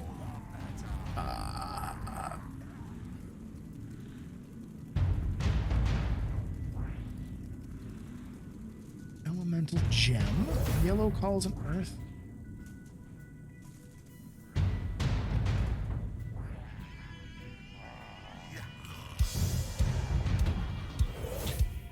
So I'm just trying because it basically does the conjure elemental spell. I'm just checking this in terms of how it goes. In terms of does it do it with your turn or does it roll its own? No, it gets its own initiative. I have it pulled up also. I was preparing. Yeah. It gets its own initiative. Yeah. So let me go ahead and roll for it. It's in the attack order. It is also large, so I'm hoping it just completely covers the Gotcha. the slot. Actually, you know what? It's your spell. You go ahead and roll.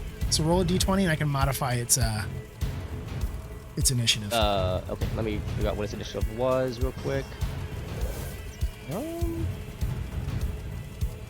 Doesn't have an initiative.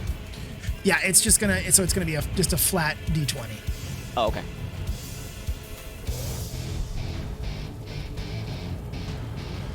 Technically, it's got an initiative of -1 if I look at its stats. So Then 13, technically. 13. So let me go ahead and modify it though. That's gonna move it up. That'll move it up the order.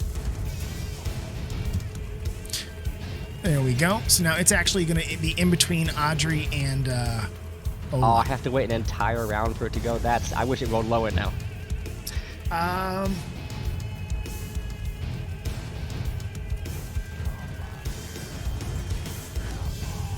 And I need to put concentration on you because this is a concentration. So if that breaks, Hey guys, I just got a tornado alert on my phone, so I'm gonna check the weather and see what's going on. Yeah. So hopefully I'll be back. Shit. I did see there was supposed to be really bad weather in that area today. Everybody, cross your fingers. But is it the prep for a taco or is it a fully made taco? It was potential. It was potential for tacos. No, did he get a warning or a watch? I think he had a warning. The prep for the taco is the watch. Right. The warning. The fully is, made taco is the warning. Right. There's a taco in your area. Prepare to be taconated. I think that's the only way I can get my employees to understand it. I'm with you. God. So that's got Sorry. him in. No, it's all right. That's all right. I want Corey to be all right. Okay, so Moon, that was your bonus action and your action to use the object.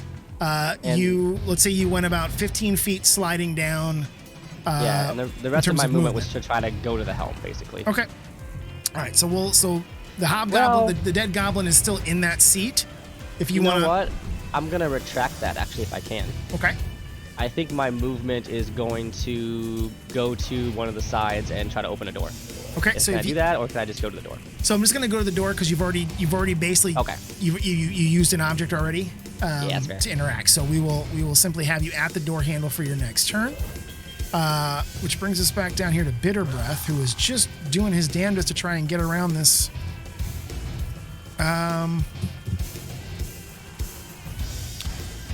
Let me just check. How high was the tornado? 300 feet high. He's not flying over it, folks. I say he tries.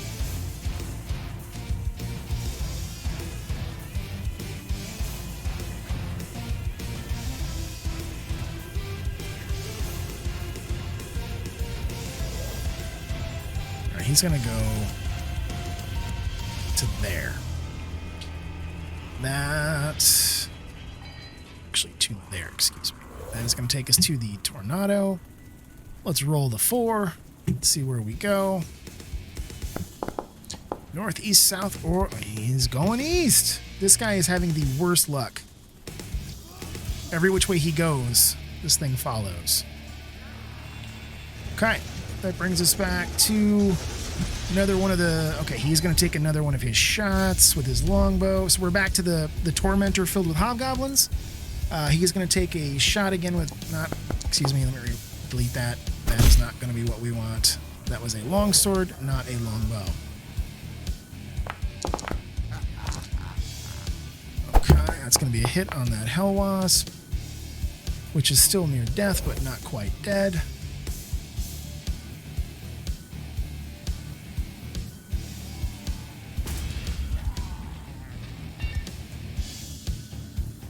That's not going to work. That's going to bring us to the next hobgoblin. He's going to do the exact same thing. Take another shot with his longbow. These guys are just kind of shooting out the back. That is going to be a miss.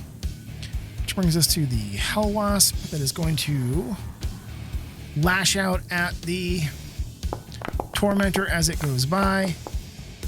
That would be a miss. Its second attack also going to be a miss. It is going to continue to fly up and try to hover in front, see if it can't get that tormentor to turn. That brings us to the... Okay, so he's got the infernal screamer. He is going to use it.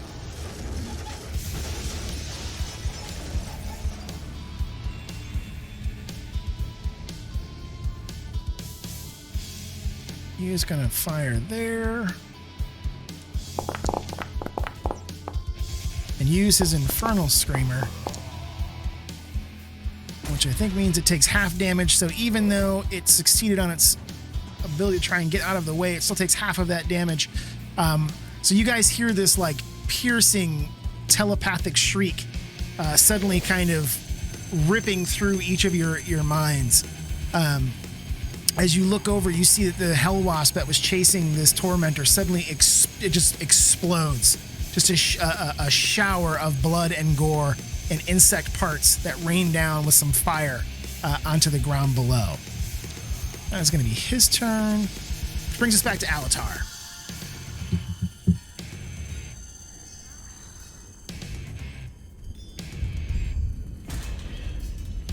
Am I on the bike? We got to move you. You need to run down to it, sir. You have not yet. So you've got 60 feet, which would get you to it. So we can put you on the bike with Olin, which would put you here. Do it. Okay, so now you're on the back of it. So you dashed to get there, which would be your movement and your action to be able to get onto the bike. Make it so. Okay. So then that's going to take us here. He is going to try to avoid the tree. And so that'll be 20 feet. 40, 60, 80. So he's going to go in that direction, which is going to let them take a single opportunity attack, which is going to miss. Okay, so that guy is trying to swirl down, maybe heading back to get bitter breath. So that's going to bring us back to the top. So now I need to do two things before we actually move on. One, this scavenger, which has no driver, I'm going to randomize even left, right.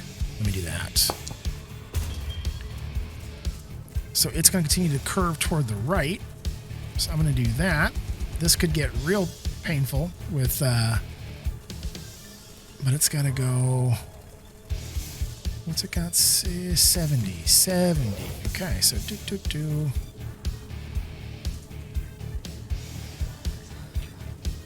It's going to go about there. Now we need to roll and do some chase complications.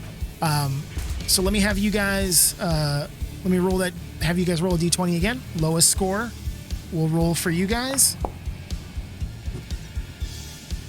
13 from Moon, 10 from Alatar, 16 from Severius, 10 from Audrey. We're gonna forego Corey because he's dealing with something more important. So let me have Alatar and Audrey roll again. See who can get who wins this roll off. Rollies. Roll off. Yeah. Oh shit. All right. I thought I had a 9. It was upside down. All right. So Alatar is gonna get to roll for chase complications this time. God damn it. Should have had a pop up there, my friend. And There, there we go. So Yep. a swirling cloud of dust envelops. Okay. So. Oh boy, oh boy, oh boy, oh boy. Swirling cloud of dust envelops a vehicle. Any creature on or inside it doesn't have total cover is blinded. So we are actually, because you guys just got onto the Devil's Ride and it's not moving yet. This complication actually applies to the Tormentor, was what we were rolling for. In the next round, we'll roll for both of your vehicles once the Devil's Ride has actually begun moving. So that means that right now, both Audrey and Severius are both blinded by that dust storm, the swirling cloud of dust that's now enveloped you guys, which means that you are blinded until the start of your next turn. The good news is that we're at the top of the order, so you guys will not be blinded once against you. But in the interim, if anybody attacks you, there could be some deficits there. Okay. So now we've got to roll chase complications for the other two. So chase complication number 1 for their Tormentor, and then chase complication for the Scavenger. No complications on both. And I wasted a 20. Excellent. So no more Hell Wasp popped up. It's a good use of the 20. No more things to worry about. Okay, so we're at the very top of the order. With the Hell Wasp up here to the north, it's going to come down and try and take a shot at...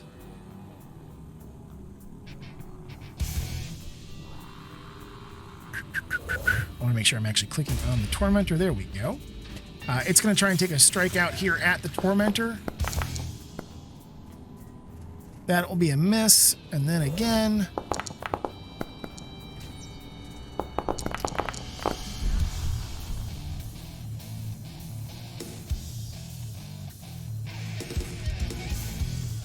So it did 16. That should do. I'm wondering why the damage card didn't pop up. I don't know if it's going to or if I. Well, actually, let me see here. So let me look at the rolls. You only rolled a 4 on the piercing. Yeah, so. I should still get a damage card that says it didn't apply anything to it, which is odd. But yeah, the 4 is too low to get any. Oh, there it is. I'm not sure. Maybe it popped up something somewhere, but. Oh, came to me. Oh. Gotcha.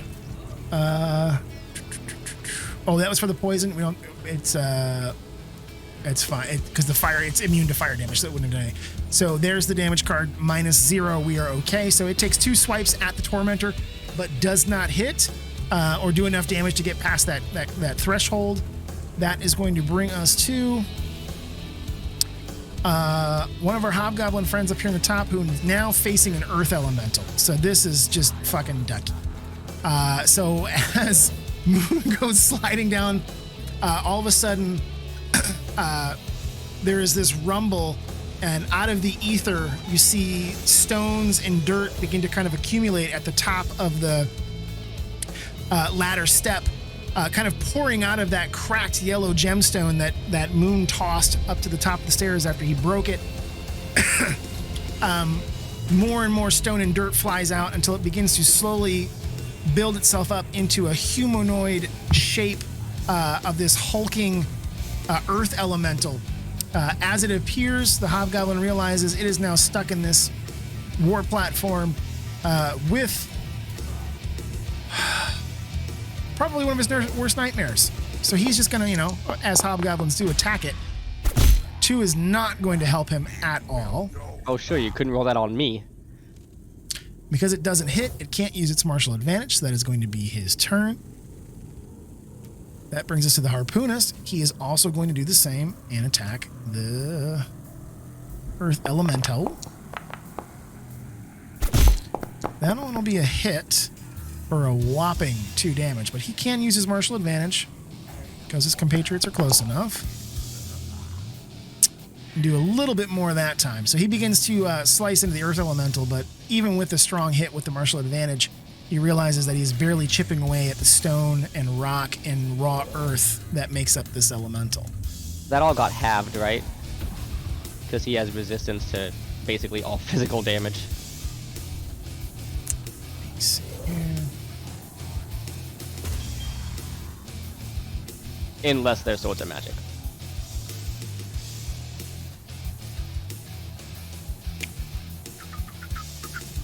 Let me look here. Took off half of the 1. Yep. And the martial advantage is a magical attack, basically. Oh, okay. So it did the full 11 there. So it did Fair. 12. Yep. It treats the... let me look at that. It treats the martial advantage because it's a feature. So it treats it like magical damage, I guess? Yeah, because it's not an actual weapon attack. It's just dealing additional damage to a creature it's already hit. So Okay. I think it treats it like a feat or a magical attack. So it took 1 for the original hit, but 11 for the martial. That brings us to our Hell Wasp here, who is going to pivot over to attack the Tormentor again. He'll do his sword and his sting.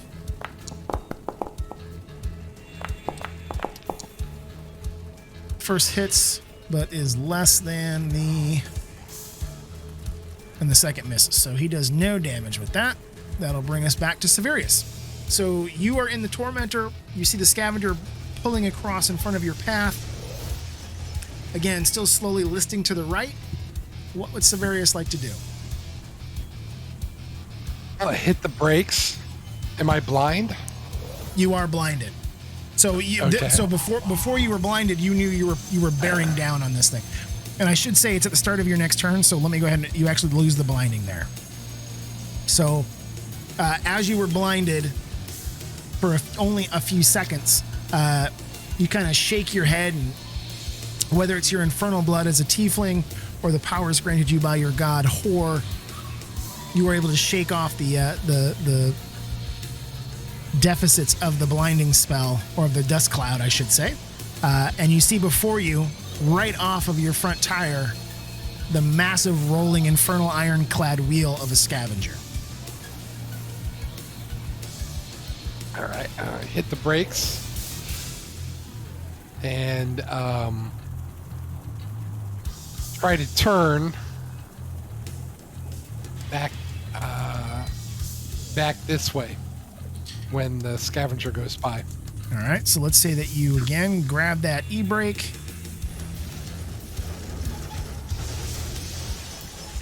Do a spin about using up about 20 feet of your movement. Do you want to do the remaining 80 back towards... Yes. Okay. Let me do that.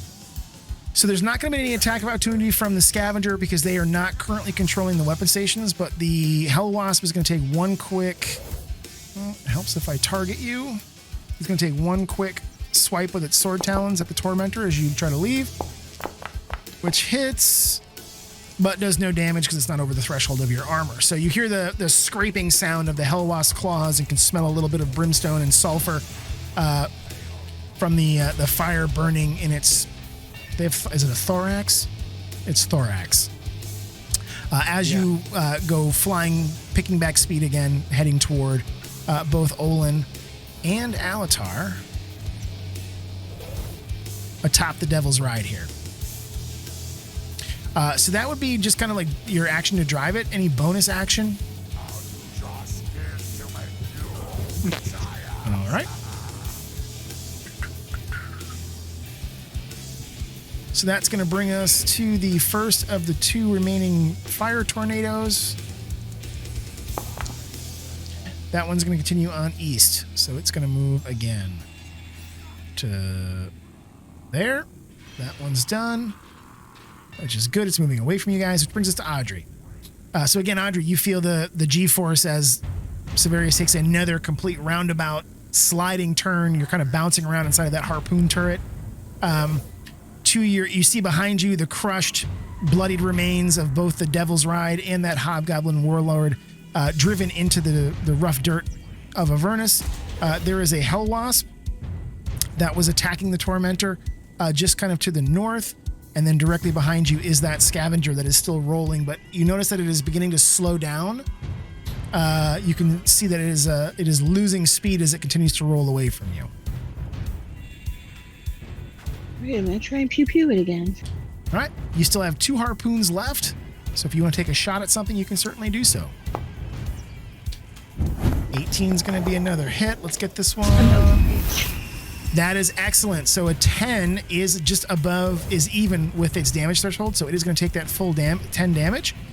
So as you hit it, you will see that it spurted a whole bunch of blood out across because it is now moving below bloodied. So this thing is functional, but has taken now enough damage to, you notice there is smoke and all kinds of fluids begin to leak out of the bottom of this thing as another one of your massive dark infernal harpoons lashes out, slamming through the armor and disappearing into the inner workings of that infernal war machine.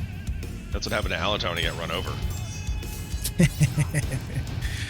It's funny because of the hitbox, that fucking blood splat was huge. Any bonus action you like to take?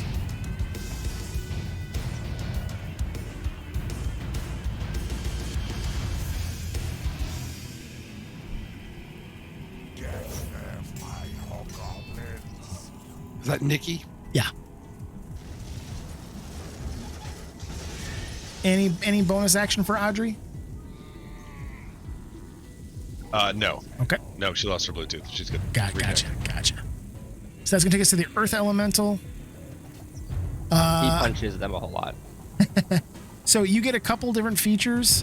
He has the Earth Glide, which allows him to move. Siege Monster would let him do more damage to objects and structures, so he could probably do a lot of damage from the inside of the Scavenger. Yes, but I'm still in the Scavenger. This is true. He punches the hobgoblins. So he gets to make 2 slam attacks. So which one would you like him to attack, since he's technically under your control? You've got the. I'm gonna have him start with the one that's already hurt. Gotcha. The one that I stabbed already. Okay.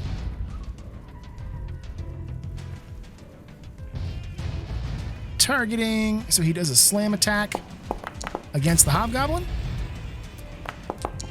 That is going to be a hit for 12 bludgeoning damage. So you see, you literally can feel the impact from the passenger seat as you're reaching towards the portal door to try and see if you can escape out.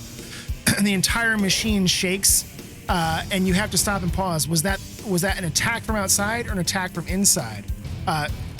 A few seconds later, you feel another resounding impact, but this one rings through the armor and clearly came from inside. The first being that harpoon blast from Audrey, the second being the slam attack as your elemental turns one of the hobgoblins into a puddle of goo. Which of the 2 remaining would you like to target for your secondary multi-attack? Eeny, meeny, miny, mo, the other harpoonist. Okay, he will target here and do the second half of his multi-attack. So he rears back up and slams down again. Unfortunately, the 2 hobgoblins, seeing the power of this massive elemental creature, both dodge to the side. In this small confined space, they've got just enough room to get out of the powerful way of its flailing arms. That is going to bring us to Olin. Do we have Corey back, or is he still... Corey is probably still trying to figure out and be safe, we hope. So I'm going to ask you, Alatar, since you're on the same ride here with him, which direction would you say, hey, let's go here? Where do you guys want to go? So technically he's driving, which means he's in the helm. This thing has up to 120 feet of movement.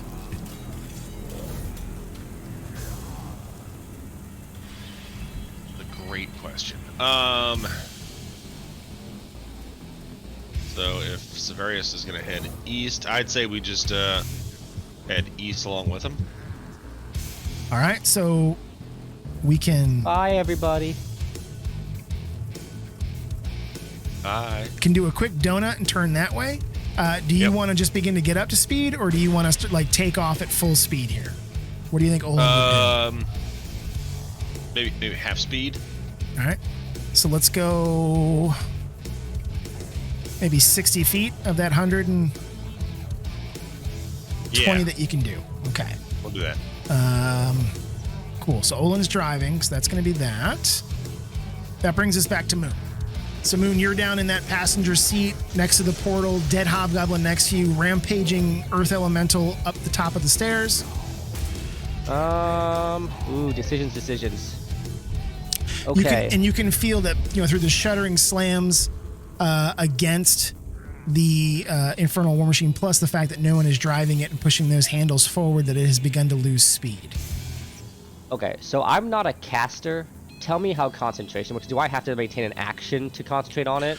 No, Or- so concentration gets maintained unless you get hit and take damage in some way, shape, or form, or something happens to you physically, where you would then have to roll a Constitution check to see if you were able to maintain Constitution through that action.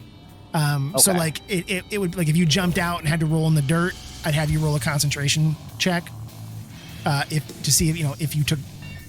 You do Gotcha. you do a dexterity check to see if you were able to make the roll and not take any damage. If you did, then I would have you do a concentration check to see if you were able to maintain it through the damage. Okay. Okay. I'm gonna use my action to drink a healing potion. Okay. So I know you.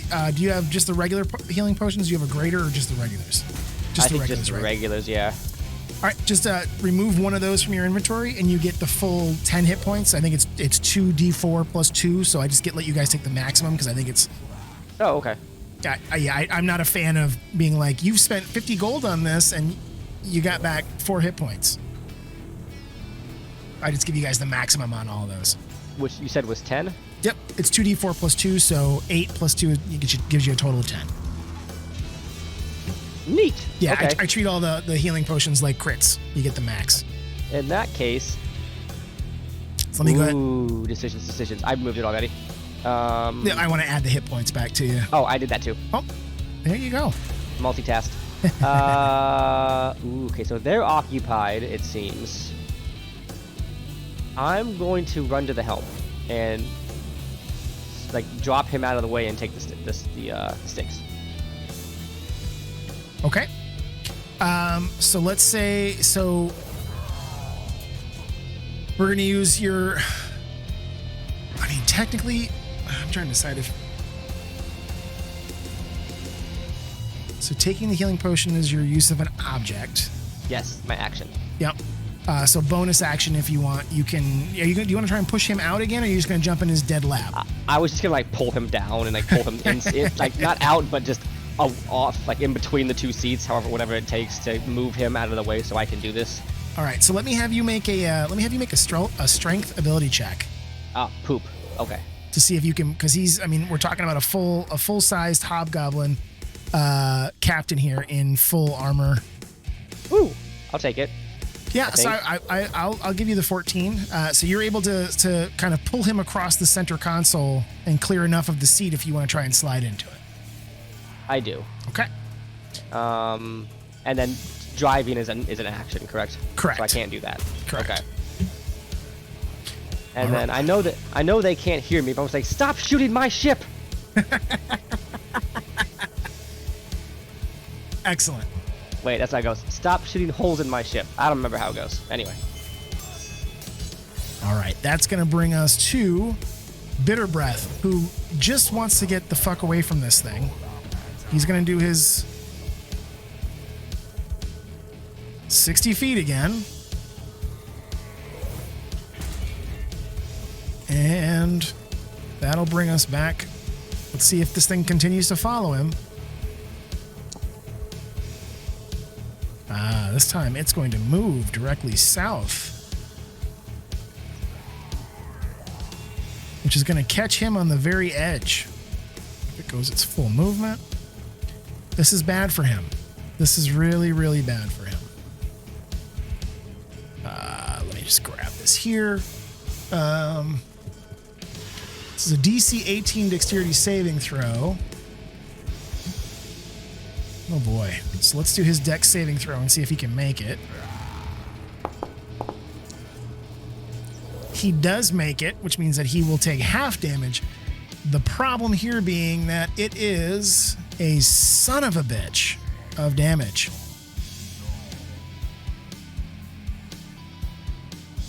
It is all of the D10s. That's a lot of D10s. Yeah, it's a son of a bitch. So it's 118. Oh, my fucking God. So what's that, 59? So he takes half damage. So as he is trying to fly away from this giant 300 feet tall, 30-foot wide fire tornado, it unfortunately catches up with him that he has not moved directly away from it. He gets caught in the outer edge, and Bitter Breath is now bloodied, having lost a massive amount of hit points, burning up. Actually, let me just check something here. That would have killed me straight out. And it took him just to bloodied? No, so here's the thing. Wow. Here's the fun part. I'm just looking at him real quick. He has damage immunities to poison and fire. So he's not going to take fire damage. I'm sitting here going, hang on, he's a devil. So he's getting tossed around from it, but he's not going to be taking any damage from it. I should have thought of that earlier because he could have just flown directly through he was it. Flying, right? Yeah, so he did make his dexterity saving throw, but I'm going to have it take him back down to the ground, which will reduce him down to his walking speed rather than his flying speed. That's going to bring us back to the hobgoblin inside the tormentor, who is going to take a longbow shot.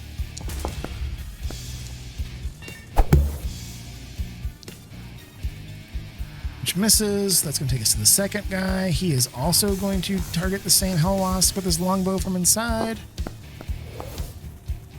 That is going to be a miss. Which brings us to this Hellwasp. They get 60. So he gets just enough to close back in.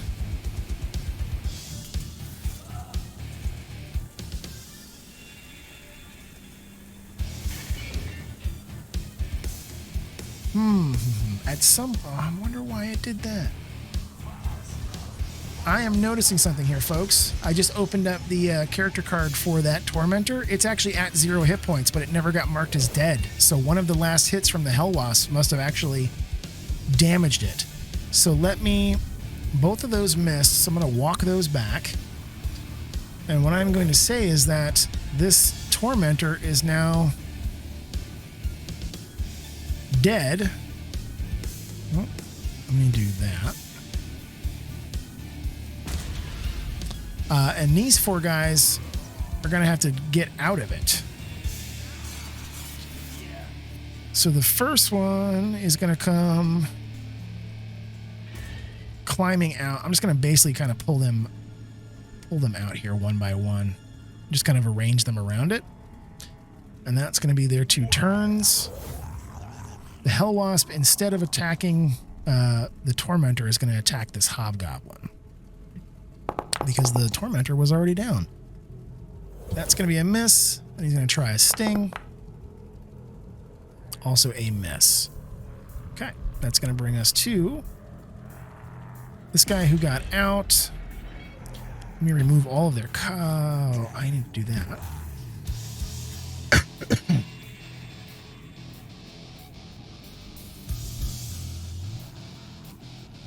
Do all of that. Okay, and then he has that off.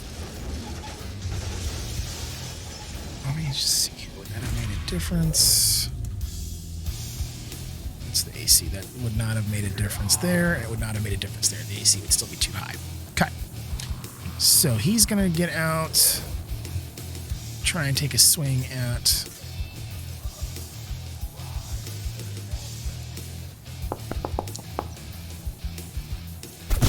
Which is going to be a miss. Okay, that's his move. Which brings us back to Alatar. So, Alatar, you are currently on the Devil's Ride with Olin, kind of chasing after that tornado that was moving to the east. What would Alatar like to do?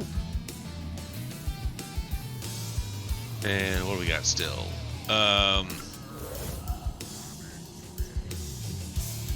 So there's still. Is that Go ahead. the wasp northwest of us is attacking? So that one's chasing after. It's going to be chasing after the Tormentor, chasing after you guys. Okay. Yep, after Audrey and Severius. Well, that's not a friend then. And I can spin around and face the other way and hurl Eldritch Blast. I'm not driving. Yeah. Oh, absolutely, you can. You're not driving. Yeah. You're a mobile turret, my friend. I am a mobile turret. What is my distance here? Am I good? Oh, yeah. Pew, pew, pew. More than. Oh, hey. Everything okay, man? It seems to have calmed down. I don't know if you guys were able to see the video that I sent to the game night chat. Oh no. Did you post it in the Discord? Google. Oh. Not in Discord, in yep, Google. I do see that. Yep. I took it with my phone. Okay. This is looking out my bedroom window Take a moment. toward the general direction of where It's still, obviously stormy tornado outside, could be. but it's, the lightning has you can calmed see down. the lightning is Wow, man. It's a light constant. show. Yeah. I've never been in something where the lightning was constant like that. Holy shit. Kind of man. crazy. Yeah, it's just like, constantly flag. It's almost like a fucking strobe light. Seriously. And yeah, it's Wow. moving like northeast, so hopefully it doesn't move over Madison. Good lord. Good lord. Yeah, that's like a solid Tampa thunderstorm. That makes my butthole pucker.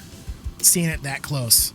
Yeah, and it's still going. And yeah, there was some weird division in the clouds. I don't know if you could see that on that video, but yeah, kind of crazy. Oof. So yeah, hopefully You get crazy storms in that part of the country. Yeah. Oh yeah. So huge. Isn't that part of Tornado Alley? Yeah. Yeah, supposedly Tornado Alley is gradually moving further east, but obviously there's still a danger pretty much anywhere you are. Yeah. But yeah, this is the entire time I've been here, this is the closest that we've had anything like this. Oof, an actual alert. So yeah, hopefully it's, I think, about for another 40 minutes or so is what they were saying, the last alert we got, saying how long it could still be a threat. So, but hopefully the worst of it has passed now. Well, we're keeping my fingers crossed for you here, man. Glad everything's okay. Yeah. Yeah. All right, so Alatar's taking a couple shots here at the Hellwasp. Yep, first one hits. Unfortunately, second one does miss. I love that animation, by the way. So good. So your first, as you're kind of on the back of the Devil's Ride, Olin, twisting into that grip, you can feel the speed as it begins to accelerate, but you're still, with all that, incredible range of your Eldritch Blast, able to send two beams firing off. First one connecting in and tearing into one of the limbs of the Hellwasp. The second, unfortunately, going wide as Olin jumps you over a small crevasse, rocking the Devil's Ride a little bit and sending off your aim. All right, that's going to bring us to this guy. He is going to move up and try try to attack this Hell Wasp. Man, they are not... I started off rolling great, guys. Now I'm rolling horribly. Okay, that's going to bring us back to the top of the order. But before we do anything, we need to roll for all of our chase complications. So let's do this. Let's have all of you guys roll again, D20, and we're going to take the 2 lowest rolls. We're going to roll complications, one for the Devil's Ride, one for the Tormentor. Pretty sure we're going to see Olin rolling 1.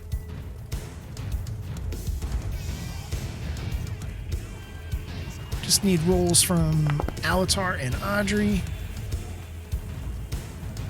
Looks like 3 and 6 are still our low, but let's see what Alatar rolls.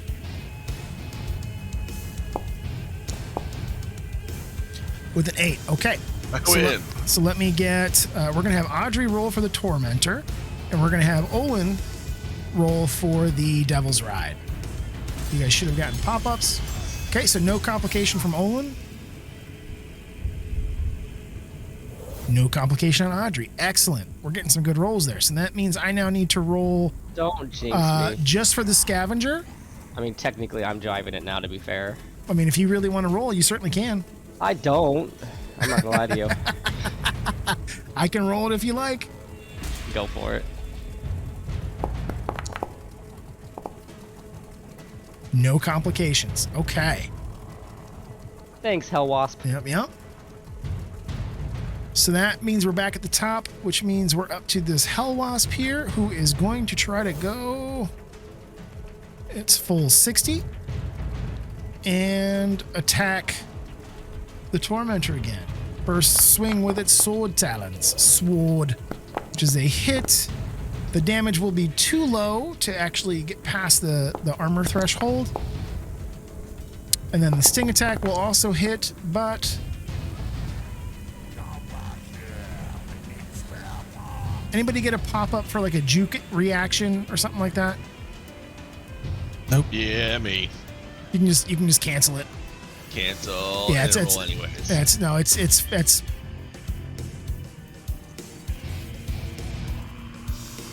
I'll take swords for 1,000. It'll time out here in a second. I don't think it did. It's done. I canceled it. That's right. S-word. Yeah, it's not going to do enough damage there to get past the armor threshold because it only rolled a 3 on the 8.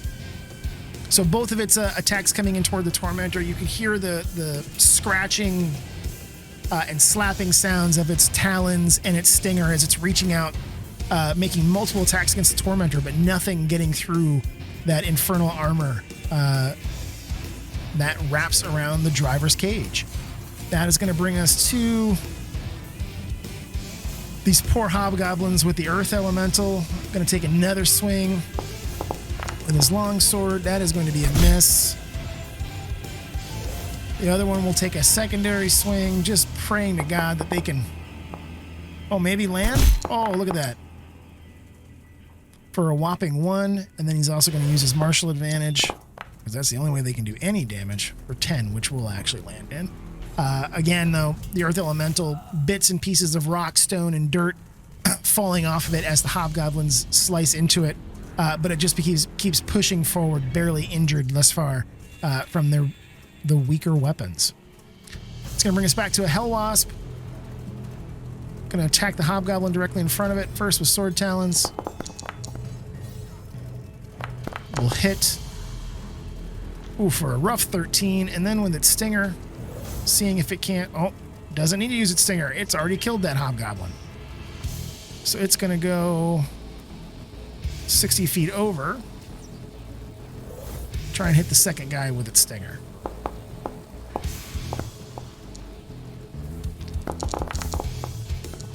Yeah. Now I'm rolling big.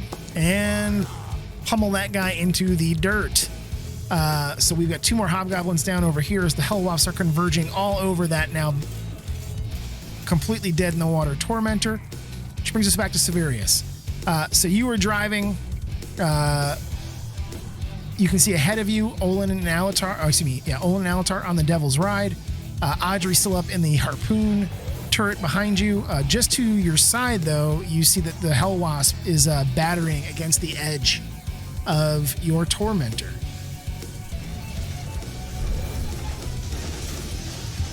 Can I give it a bump with my vehicle? So You have t- your scythes. you've got the raking scythes that you could use against it. If you open up a double click the vehicle, you can target that hell wasp and use the scythes to try to cut into it. Let's try that. So, what do I click? One action, one creature touch. Just roll the die Yeah. under. Yep. Okay. Yep. Oh, I got target. Pretty sure creature touching is illegal in Florida, Ryan. So the hell wasp succeeds on the saving throw, but still takes half of that damage. So as you pull there's a lever next to the steering wheel. As you pull that all the way back, you can hear the raking scythes extend out from the sides of the tormentor and spinning up to speed quickly before they pull back under the carriage of the tormentor. But you can see that there is now gore and blood leaking from the side of the hell wasp. Not full damage, but you have certainly injured it and pissed it off. You still have your movement, so you can choose how far and fast you'd like to go with that tormentor. You've got 100 feet.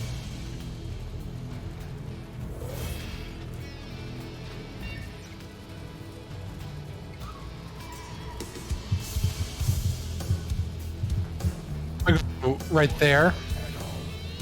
I think I might turn around here, but Yeah, right about there. sure, that's Okay. fine. Okay.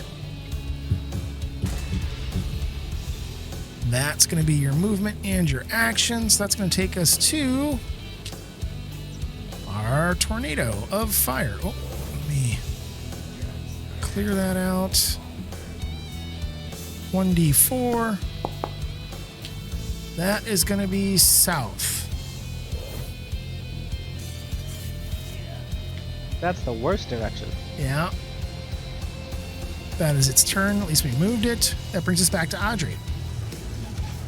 So behind you so you see the hell wasp is still going to be kind of chasing here to the north. Behind you, that scavenger continues to kind of move away. To the south, a little bit is Bitter Breath, kind of being pummeled by that tornado, but not taking any damage. What would Audrey like to do?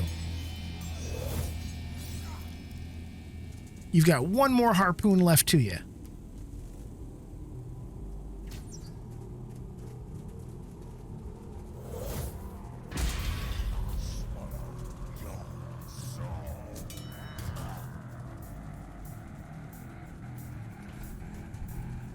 You still have her as blinded, by the way.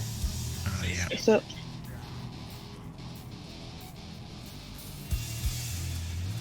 Thank you. I guess I'll try the harpoon thing one last time. What are you going to shoot at?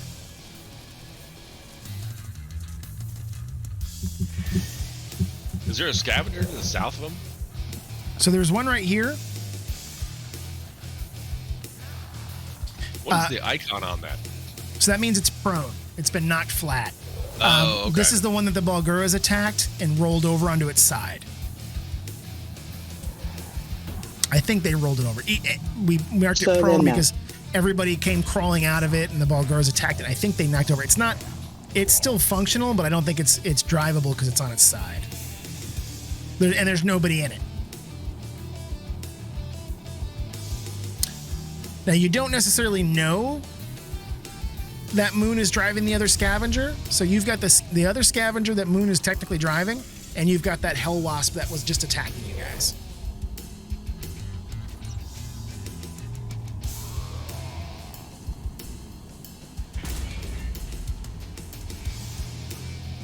I like how Olin tries to use his dot to... Come on, right here, do this. One's an active threat, while the other one's listing lazily to the right.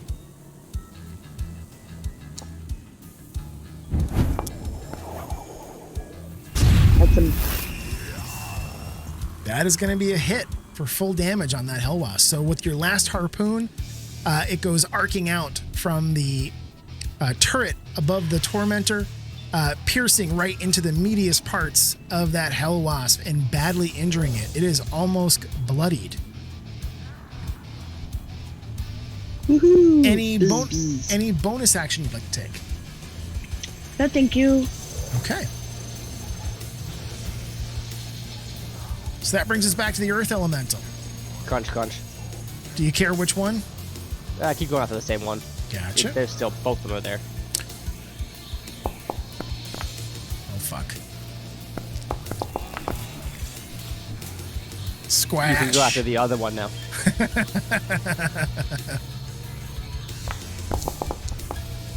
Oh, fuck. You and I have very different terms right now. Like I'm cheering.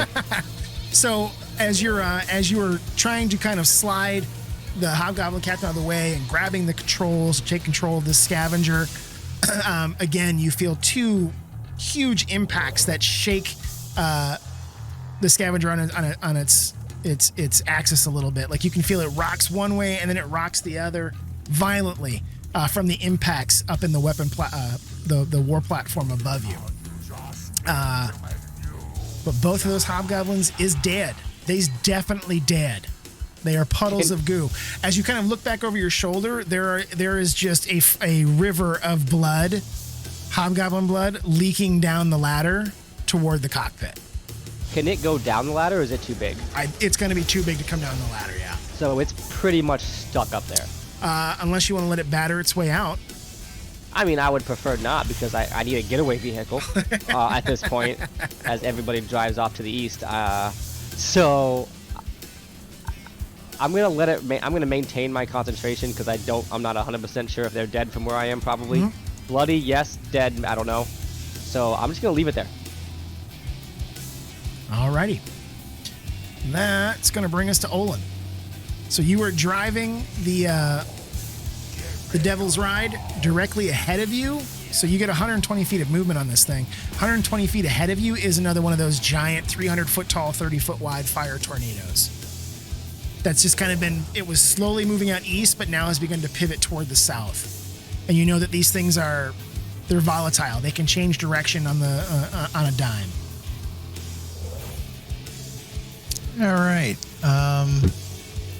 How about I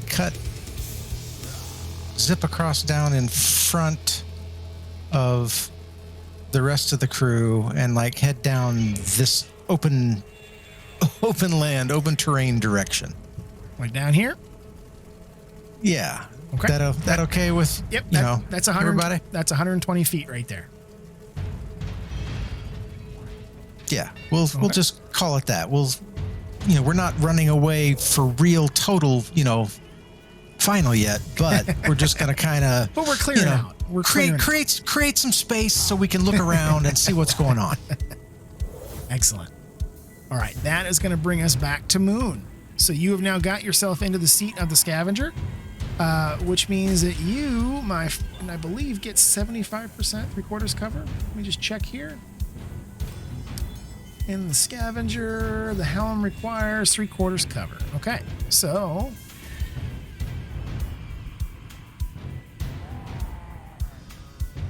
come here. There we go. Got that applied. So you are driving. The scavenger can do up to 70 feet of movement. I'm going to take 20 of that movement and rip the e-brake and turn around. I presume it works the same way as you had them doing. So what I will say is the larger vehicles take up a little bit more. So the smaller, more agile vehicles can do that in about 20 feet. I'm going to say the scavenger is going to probably take let's do 30 feet of movement to be able to do a spin of that kind. Taking it, you want to go? I'm gonna that way, and whatever. I think that's 40. Yeah, I guessed. And I'm gonna be like waving out the front window, like, "Please don't shoot me, it's me," because I don't know they're out of harpoons. Yep. Okay. That's gonna bring us to Bitterbrow. He is not very fast. He is gonna go He sees that's down. He sees you going that way. He's still going to try and go back toward his vehicle, though. He's going to go his 20 feet, and then he's going to launch himself back up into the air. Let's see if this thing follows him, because that's what it's been doing so far. Tornado. Son of a monkey. Yikes. That means north, so it's going to go one full movement there. So it is Ooh, that's now close. it is now in between you and Bitter Breath. That's going to bring us one remaining Hobgoblin here, who is just about down, taking swings at the Hellwasps that are rapidly falling in atop him. He's got actually one buddy here that's in, so he can do his long sword, and because his buddy is right there and not incapacitated, he can do his martial advantage against that Hellwasp as well. So he's chipping away for 10 damage at the Hellwasp, swinging his long sword beside that downed Tormentor. That brings us to the Hellwasp, who is going to turn to its attacker, take a swing with its sword talons. With a miss, then it's going to try its stinger for its secondary attack. That also is going to be a miss. So this Hobgoblin gets to live for another round. Brings us to its compatriot. He is going to swing at the... and miss. Again. No, excuse me, that was not supposed to do that. Come here. Undo that.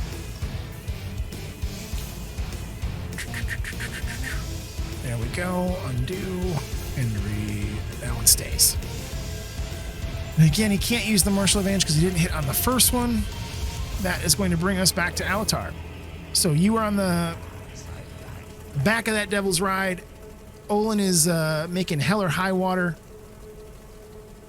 toward the south, clearing some room here, getting away from some of the battle and from the tornadoes that are swirling around. What would Alatar like to do?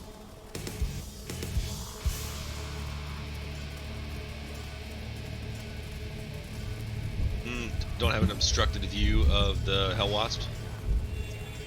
I would say, nah. You could probably, yeah, you could clear that. I can clear it. I can do it. But that is 160 feet.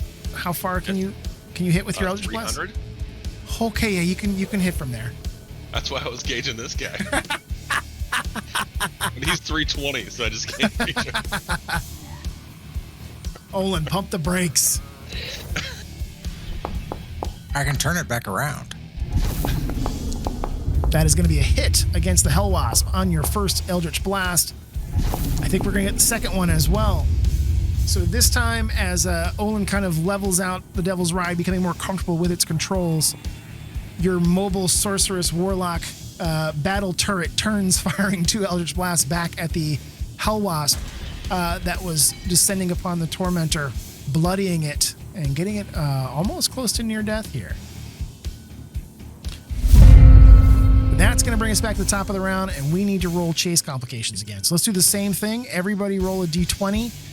Bottom 2 will be for the Tormentor and the Devil's Ride. So Alatar is going to almost definitely be rolling for the Devil's Ride.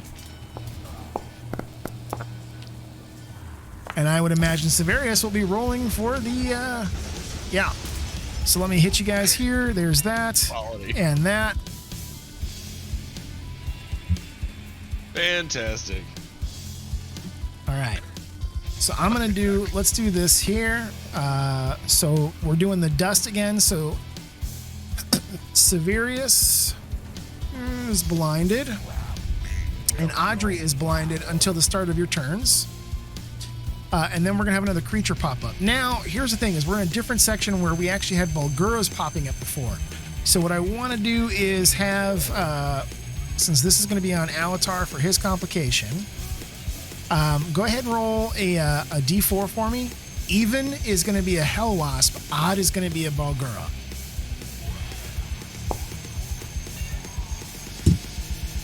That's going to be a Bulgura, my friend. So let me go ahead and pull one of those out.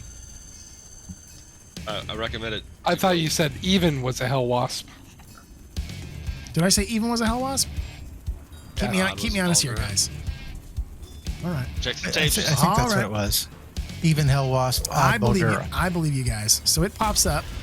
It should go back here. That's not what I wanted. That's what I wanted.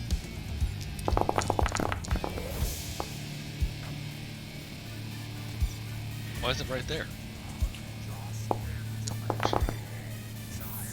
Front of you. It hears you coming. It's popping out. So I'm gonna add it. What's in my fucking backpack? Biek biek. Okay, so that's gonna be the top. Me and his money. Pay the man his money. He beat me fair and square. Pay him. All night long. Chick, chick, chick. Which fucking hell wasp? Oh, that's the hell wasp. All right. So how far can we go?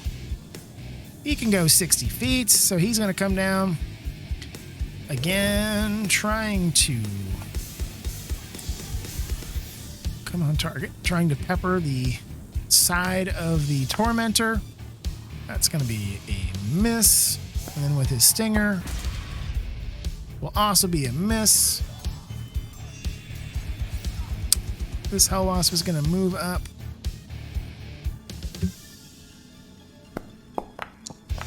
I think he's putting that hobgoblin to his pitiful end. That's going to be that. Which brings us back to Severius. So at the beginning of your turn, you are now no longer blinded. Oh, excuse me, I did something bad there.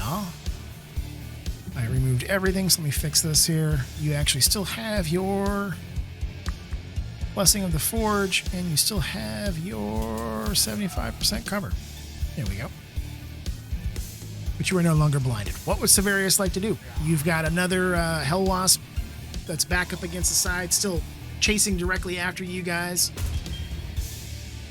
I'm gonna spin around and scrape it with my wheels.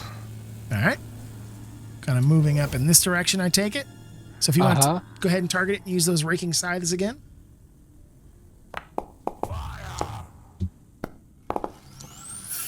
It's another hit. It succeeds on its saving throw, so it's only going to take half of that damage. So it takes 6 damage as you go spinning past. It is now near death, and the entire left side of the Tormentor is covered in Hellwasp gore and blood.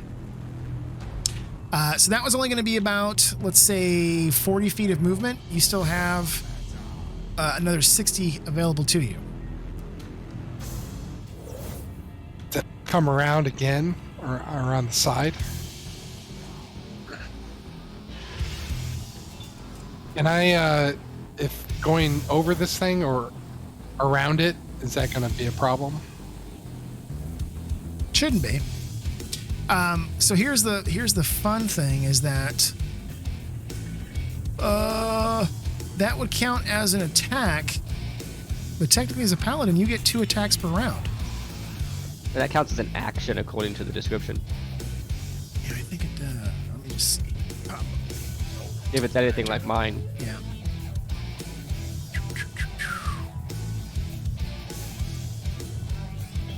They're listed as actions. They are.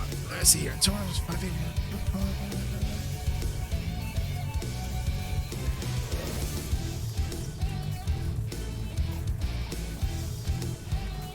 Yeah. Yep. Action station. There we go. Gotcha. So do you want to continue to pivot around it? You wouldn't be able to use the raking scythes again? Yeah. I want to keep going around the side. All right. To like there? Uh-huh. That's fine. Okay. Do that. Okay.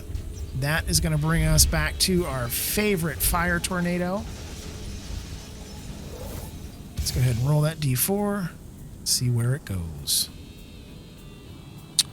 That means it's heading south, ladies and gentlemen. There we go.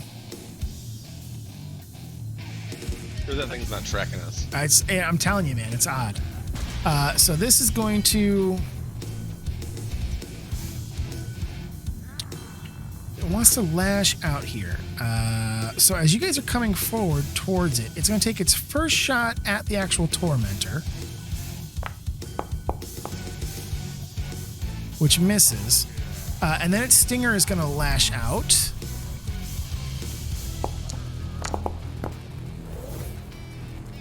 Both of those missing. Is that really not?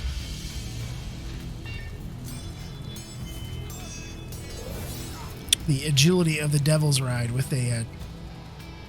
is that correct? Man, that seems awfully high. Yeah, it's not. It is. It's a 23 armor class on those things, man. Jesus. Woo woo. So both of those hits are going to miss.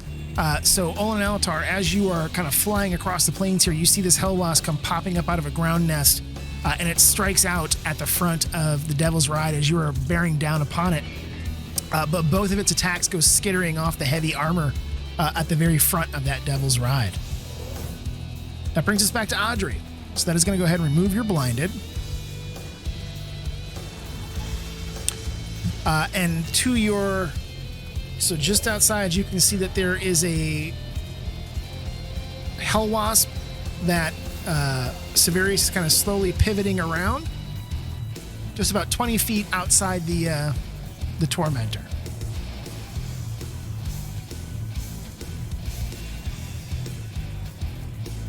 One would say it is well within spell or crossbow range. Unfortunately, you are, however, out of harpoons for the harpoon cannon.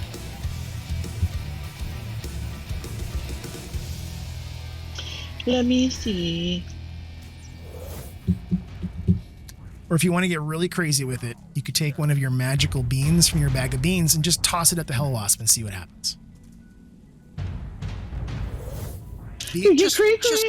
Just pull a card from the deck of many things. Just be an agent of chaos.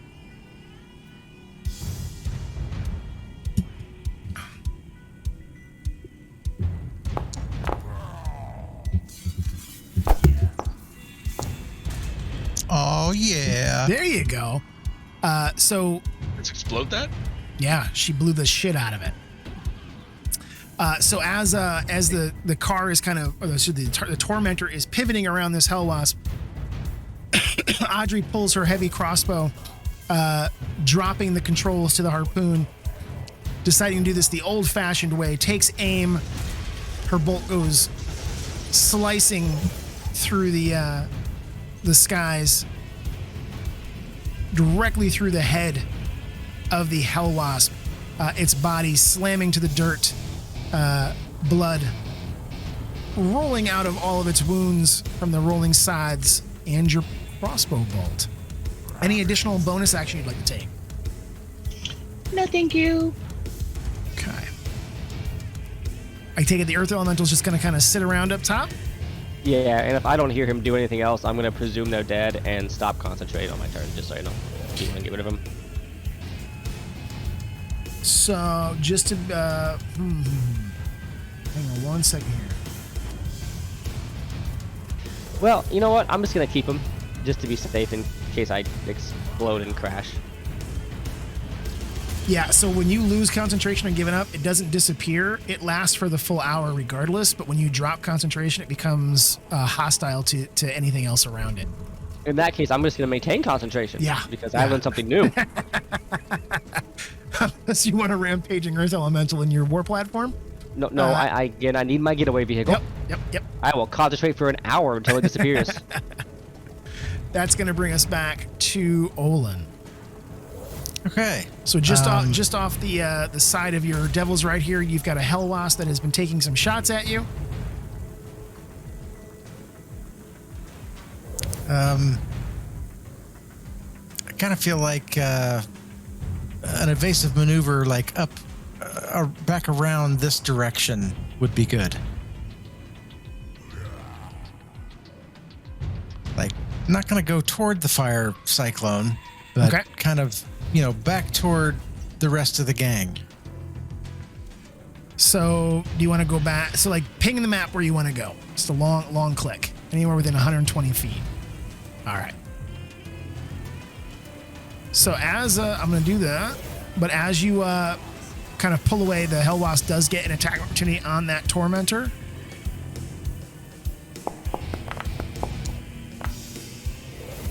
That is going to be a clear miss. As you deftly, agilely pivot the bike, spinning.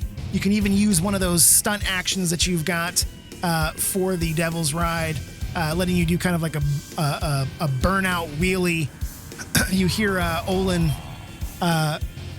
cry out as he kind of pivots a little bit in the back, but he wraps his masculine arms around your midriff, holding on to his favorite door for all he's worth as you go flying back across the plains of Avernus. Yeah, I mean, I would have told Alatar to hang on, before I did something, Oh, he's holding on. He's holding. I've got the nipple clamps engaged. Okay, so that's gonna be gentle. That's gonna bring us to Moon. Maybe. Now, so Moon has yelled out, and you guys have all come up. So here's what I'd like to have happen. I want to have. How do we want to do this? Okay, so let me Just want to go home. I want 1,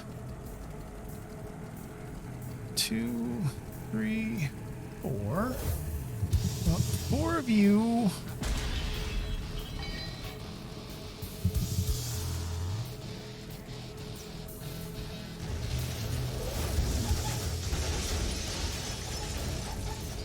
Some of you may have had a request pop up. I did not. I don't know why it does that.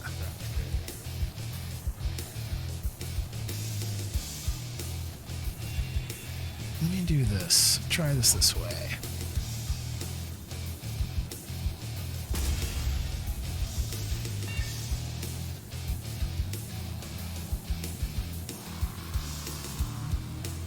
Anything pop up for you guys this time? Yep. Yes. Yes. Should be persuasion or perception rolls. I have 2 of them. Perception or persuasion? Roll the perception.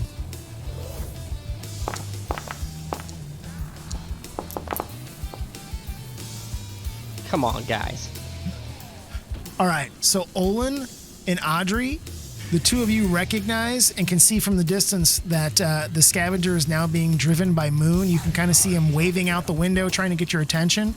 But Severius and Alatar, you have not recognized that your favorite Tabaxi is now driving this war machine in front of you. Waving furiously, bloodied. It's the war machine that drove over Alatar. You did see Moon jump into it, but you don't recognize that he's in control of it. So what We would shout that out as soon as we noticed that, right? You can. Yeah, absolutely. Oh, Moon's driving that thing. That son of a bitch. What? So what would Moon like to do on his turn? Now I'm confused because everybody's turning back around. I thought we were going to run away. I'm going to move forward. Probably, I'm going to get a little bit farther away from this tornado because I don't like it being behind me right there. Okay. So closer to Olin and Alatar. Not running them over. Still waving. Like, hi, it's me. And then going to say, what are we doing? Well, maybe a little far, like towards the south of them a little bit. Yeah, there you go. Perfect. And then just kind of give him a shrug like, where are we going? As, blood is running down my face. Alrighty. I have a question, and Yeah. I think I know the answer. Can the Earth Elemental work any of these weapons at all, or is he just too stupid? I don't think he's going to be intelligent enough. So I didn't either. The conjure, I think you give them like a 1-word command. Yeah, probably kill hobgoblins. Maybe was probably it. Yeah. It obeys any verbal commands that you issue to it. No action required. If you don't issue any commands, it defends itself from hostile creatures, but otherwise takes no actions. I don't shoot the harpoon. I don't know. It's technically command, but it's got a 5 in, so I figured it would work. I just don't think it's going to be intelligent enough to know how to operate the machinery. That's fair. Okay. I had to ask. No, I get it. You got a powerful earth elemental upstairs.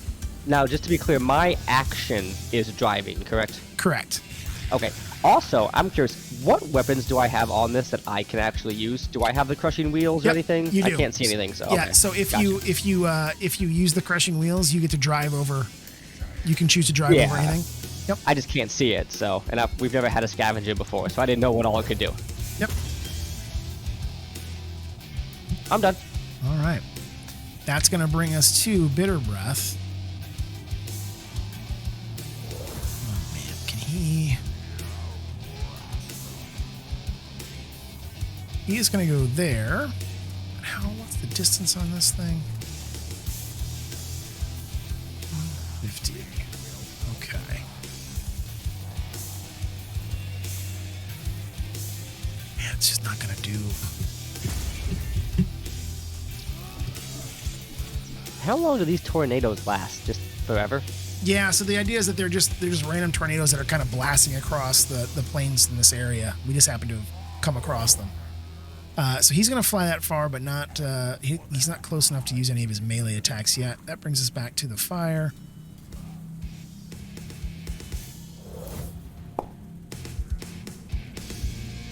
And it's chasing after him. Jesus H, man. He is like a magnet for this thing. That is going to bring us back to one of the Hell Wasps that is still attacking the Hobgoblins outside of this fallen Tormentor. I think that's a miss and a sting. Also a miss. Okay, that's going to bring us... This guy's a fighter. Yeah, this guy is like, he is getting some... He definitely dances around. That unfortunately is going to be a miss because he can't hit for shit. That brings us back to Alatar.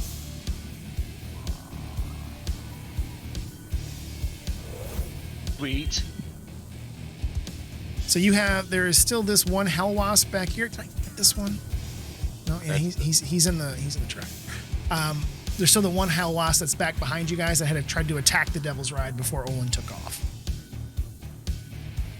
That one there? Yep, you got it. I just don't like his face. Still 320. God damn it. Alright. Sorry, buddy.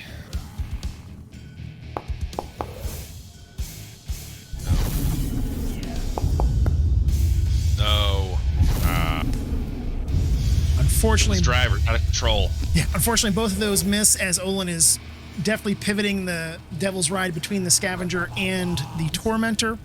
That is actually going to bring us back to the top of the round. Let's do this. Let's take our first 5-minute, 10-minute break right here. I need a bio break, but we will come back and try and see if we can't finish up or escape from this this combat.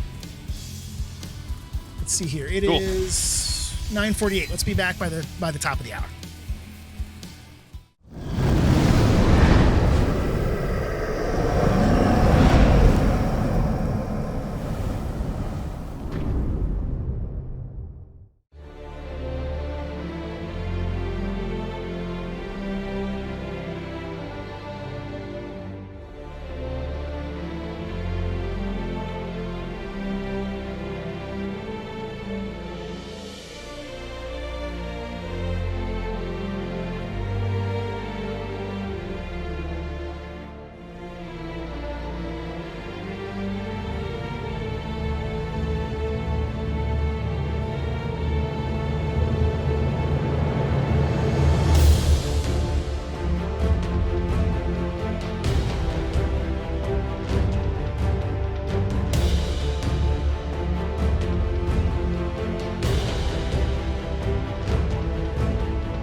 right, so let me ask you guys this: we're a little over 3 hours in at this point. I just want to be cognizant of our East Coast folks. Do we want to keep going for a little bit longer? See if this combat resolves. Anybody getting tired for the night? No wrong answers here, folks. I'm still drugged up and good.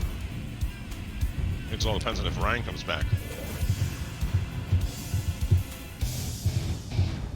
I'm always tired, but you know, like if people want to keep going, we can keep going. I would just say That's at the this point, 2020s.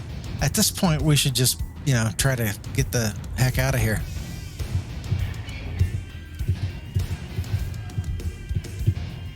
Make the hand signs to just we're bugging out. Yeah, if you guys I want like this plan. if you guys want to make a dash for it, that is certainly possible. We just got to get Severius to turn this tormentor in the other direction because he's currently riding back to battle. Should we just go ahead and start going before he comes back? Well, so we're at the top of the round. The other thing we have to do is we all need to roll for chase complications and see if any more Hellwasp, Balguras, flame tornadoes, or It's like, are we going to dust try to clouds go pop back like up. temporarily try to go to the northeast to just get out of here?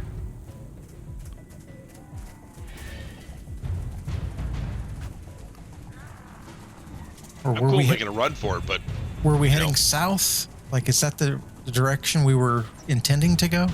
Southeast, I think. Okay. Yeah, we'd have to just swing back around and go back that way. I'm slow, so I follow you guys. I went from the fastest in the group to the slowest. So let's do this. Let's roll for our chase complications and figure out if we have anything that immediately pops up. So everybody roll. So you guys have the only current mobile vehicles. So everybody roll, and the bottom three are gonna get to roll on the chase complications. Ooh, it's gonna be me. Looks like Moon's gonna roll. Olin's gonna probably roll, and I just gotta see. Do we have Ryan back yet? Well, I'm gonna just roll for Ryan then. All right, so Yes, good job, Ryan. Ryan, Moon, and Olin are all going to be rolling on the complications.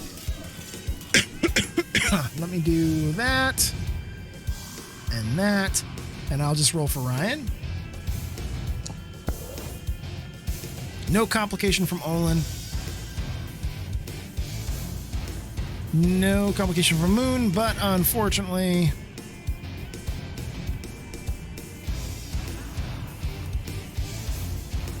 no complication as well from Severius. Excellent. Okay.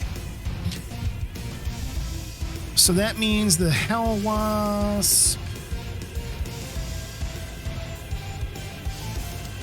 over here is just going to begin to kind of circle around, take a shot at the Hobgoblin. So it's going to bring us to Severius. So what do you guys want Severius to do until he gets back? Pivot this thing around, taking up 20 feet to go in the other direction? Yep. And then away from the tornado. Just in case it moves. And then he's got 80 feet left he can go. So what do you think? Like, I'm back.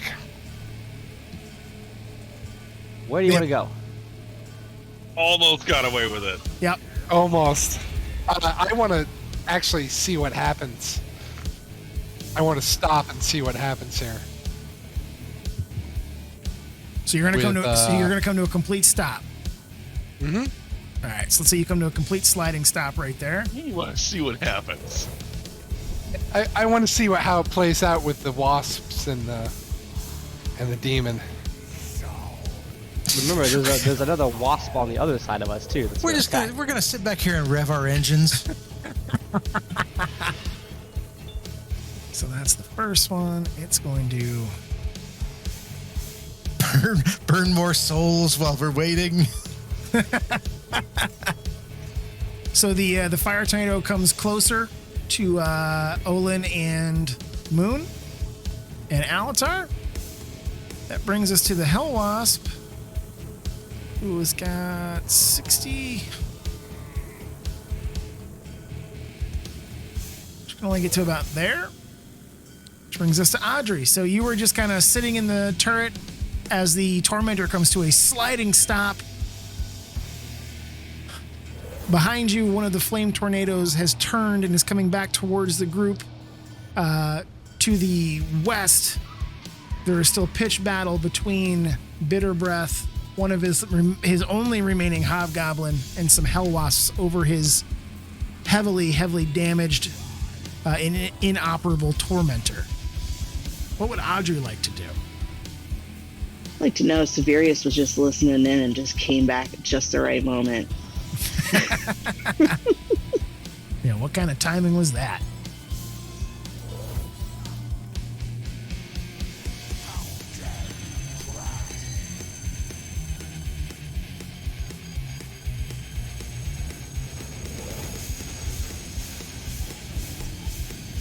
Hold my action. Okay, what would you like to hold? Crossbow shot, if that hellwasp comes closer, Crossbow shot for me, please. or... Okay. Thank you. Earth Elemental. He takes a nap. Olin. Earth Elemental. Just gonna come up in between the wreckage and the whatever it's called, the Tormentor, and kind of come up to a stop about there.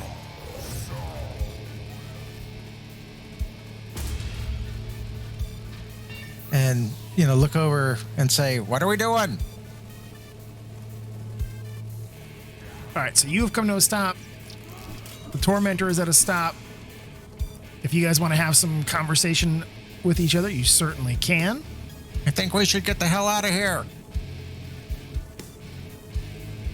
I concur. While they're discussing Moon, you see them kind of come to a stop. Directly ahead of you is a flame tornado that is now turned back towards you guys. What would Moon like to do? Go that way.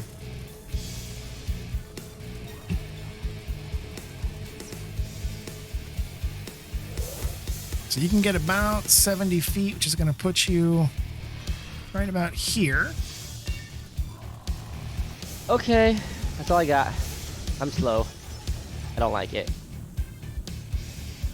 Over here, we're going to see that. So Ryan, as Severius is looking at across, you see Bitter Breath descending down upon the hellwasps that are moving to try and take on his remaining hobgoblin. As he moves in, he's going to take a shot with his pitchfork, which misses as he lands. Takes another, which is going to hit, tearing into that hellwasp. And then last, he's going to, his tail comes lashing around, but that is also unfortunately going to be a miss. So he has badly injured that hellwasp, but they are still very much in the fight. Let's see if this tornado somehow continues to follow him. It goes north.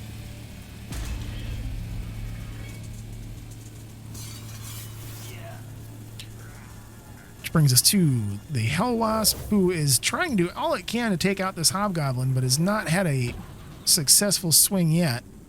Let's try it again. Oh, for some reason it delayed there and rolled twice. We'll only take the first one.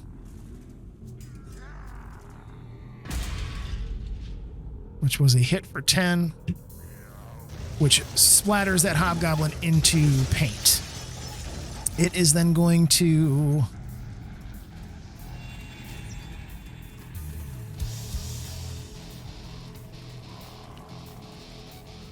the hobgoblin's going to begin to pivot around its buddy here toward Bitter Breath to help out. Okay, Alatar, you're up. Are we within 320, 300? We are indeed. There's a tornado in the way, though. Nah, that doesn't. Physics don't matter here.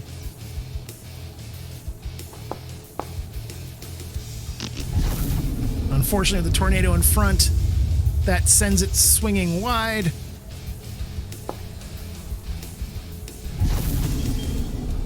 but the second one pierces directly through the outer ridge of that tornado, finding Bitter Breath from a distance, dealing 7 eldritch damage From way downtown, back. from way downtown.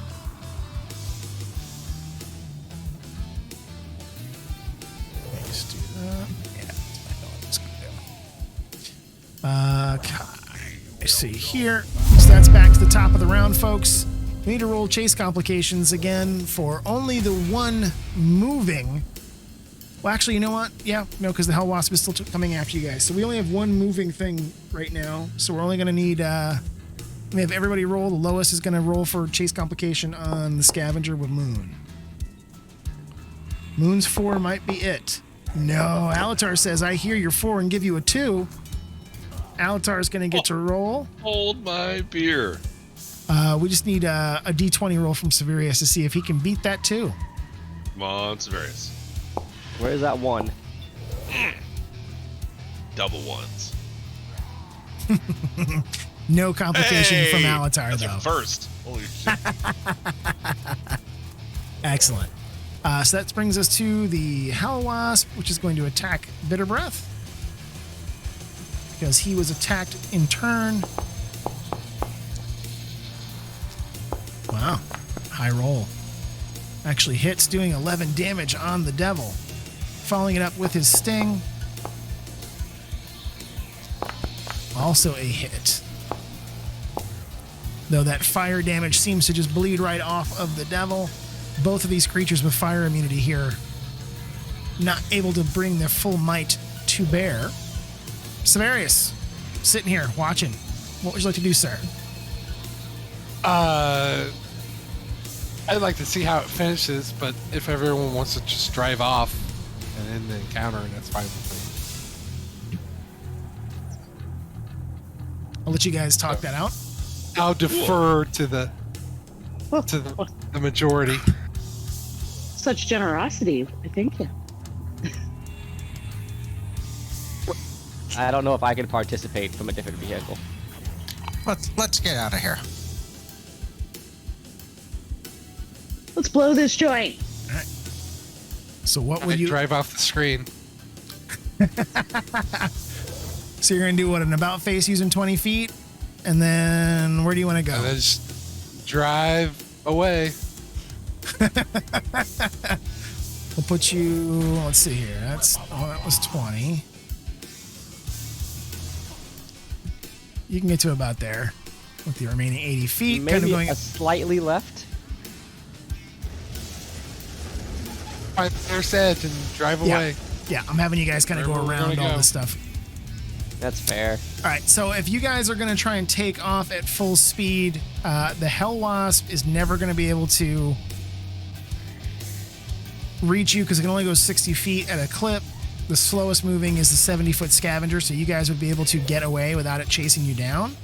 And Bitter Breath is still kind of engaged with the 2 Hell Wasps, so we will say that if you guys want to get away...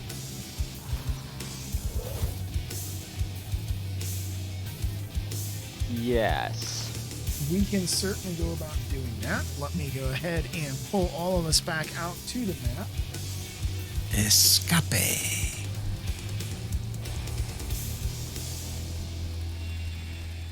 42 Wallaby Way. Sydney. All right. So I'm going to do this just because we like to put markers on the map. Let's go here. So we have we know that there is a crashed scavenger. We know that there is a crashed Devil's Ride as well. I'm going to make a... I can just simply do that and just put this. Because we were trying to go to that Uldrak's grave. Yeah? Yes. Okay. I'm going to change its name to say Crash Scavenger, Devil's Ride, and Tormentor so that you know that you have another series of whatchamacallits here.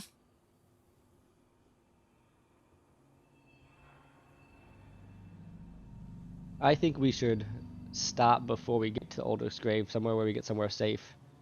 And we can maybe divvy up some of the harpoons I have on this thing to the other one so we have weapons.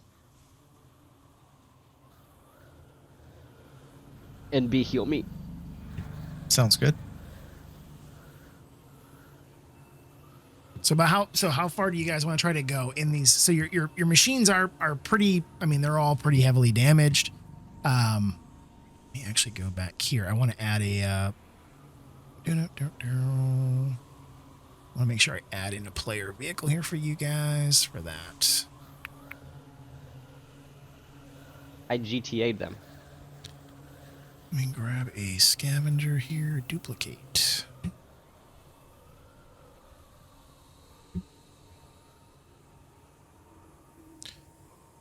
And we have scavenger. I'll change the permissions there so you guys can all see it.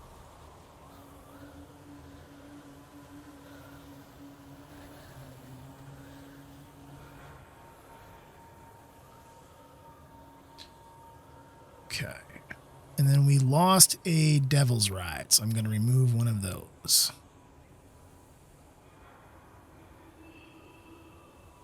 Right. Okay. So you've got a Devil's Ride that's at 11 of 30 hit points. You've got a Tormentor that is at 29 of 60, and you have a Scavenger that is at 54 of 150. So all of your three vehicles are currently below 50%. When it comes to the Infernal War Machines, when they take damages, you can certainly try to repair. You guys can either try to make the repairs or you guys kind of roll, but you've got to make sure you have like Smith's tools or Tinker's tools, or we mentioned before, you guys can try and take it back to Fort Knucklebone to get them repaired. If you don't repair them, they're just going to stay at their current level of health. And how do we do that again? I believe Olin has Smith's tools. So when you guys, if you stop, you can attempt to make repairs.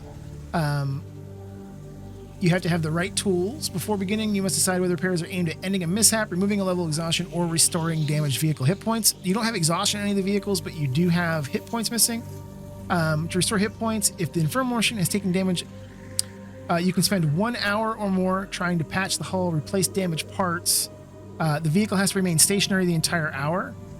You have to have the spare parts to make the necessary repairs. And after an hour of work, you do a DC 15 Dex check, adding any proficiencies for the tools you're using. And then you can restore 2d4 plus 2 hit points. I will treat that exactly the same as we do health potions. We look at the max, so you can do 10 hit points back in an hour. The difficulty here is that you guys don't necessarily have the spare parts to try to fix things, to fix the plating. That being said, let me close this. Let me go back over to you guys here real quick. You've got a couple of options, right? So you know of where there are other crashed vehicles that you guys left behind. There is a crashed scavenger over here that you guys could certainly try to take apart. You also have another crashed demon grinder way up here.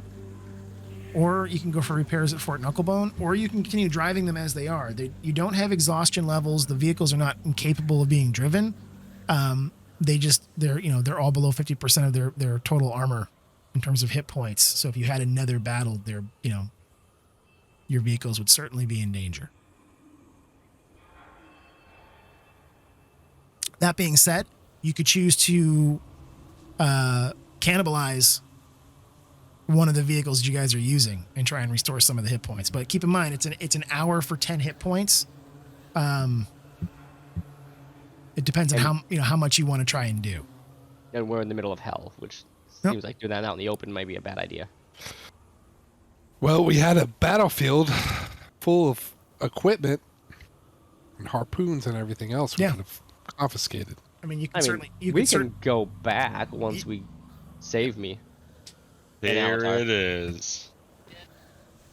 Yeah, you guys could certainly go back and try and see if you could scavenge and see if the battle has cleared out, that kind of thing. The question is, how soon do you want to do it? Do you want to rest first and get spell points and hit points and all that kind of stuff back? Do you want to just try and stealth back and see if, has Bitter Breath ended? I mean, chances are he has defeated the remaining Hell Wasps. But whether he has vacated the area, there is a Tormentor, a Devil's Ride, and a Scavenger all wrecked. 2 Devil's Rides, excuse me. A Scavenger and a Tormentor all wrecked there. I'll let you guys talk it out. What would you guys like to do? We could rest for 24 hours and go back. I say we continue to the grave, and then on the way back we can stop by and see what's going on. Because we're coming here, then we're supposed to be getting something to go back to relieve the curse, right, or something like that. You said. Yeah. So you guys are trying to get some remains of Uldrak from his grave, and then you got to take that back up to the Demon's App. Oh. Why did we come this way? Oh, the bone before grave. we go That's to right. the grave, because I'm sure that will be an adventure too. Oh yes.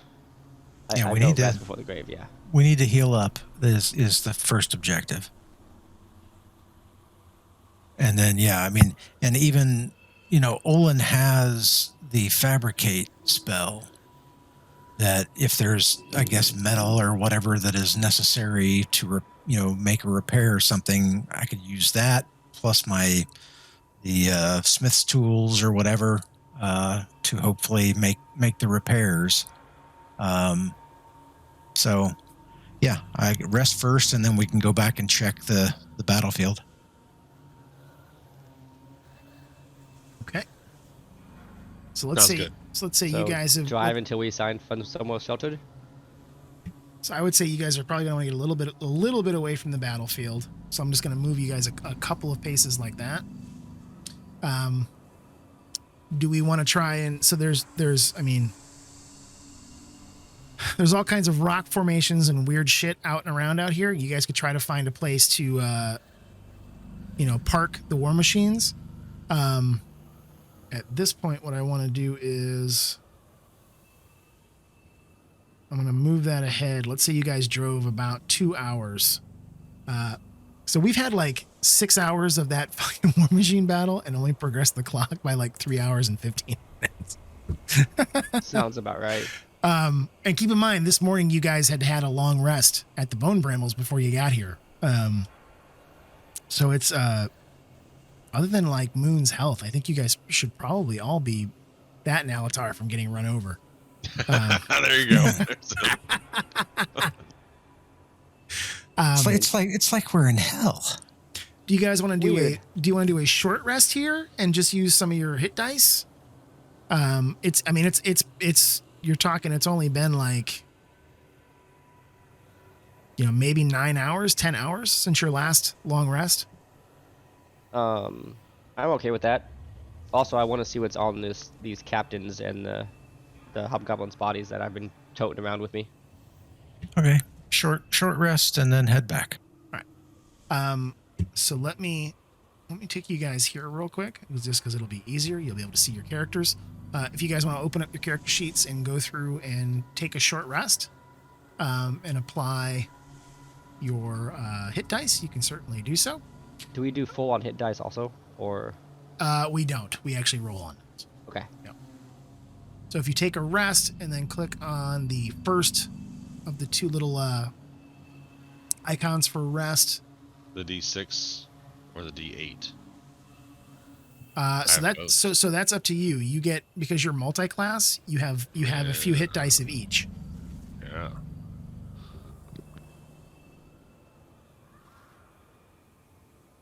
And don't do the check for new day. Just roll as many. So you have everybody has a certain number of hit dice. Like Severius, you've got 8 total hit dice that you can roll. So you can click on that roll button up to 8 times to get hit dice back. Once you're close to where you want to be, then just click on the rest button.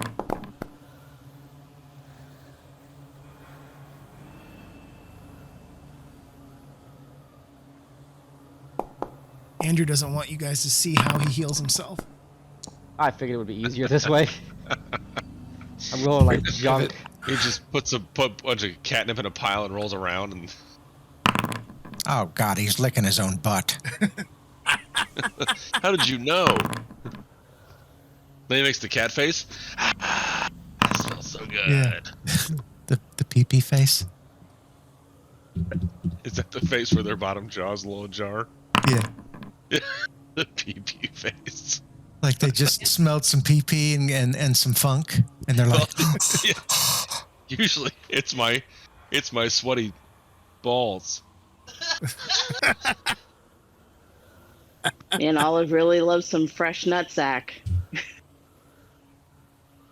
It's the cup. It's the cupping. It's Or the it's cupping. actually the not so fresh nutsack. That's her favorite. It's that sweaty cupping.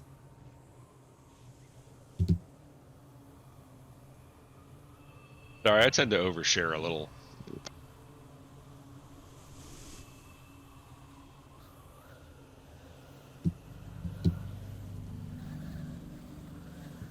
You only Corey want now knows things about me he didn't want to know. That is an appropriate gif.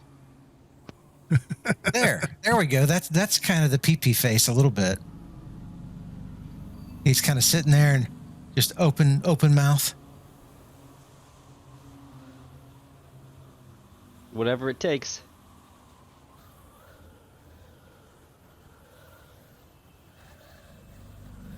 So how much ammunition does this scavenger still have? let me just check here. Andrew, I will say that Benadryl does not diminish your mental capacities at all, my friend.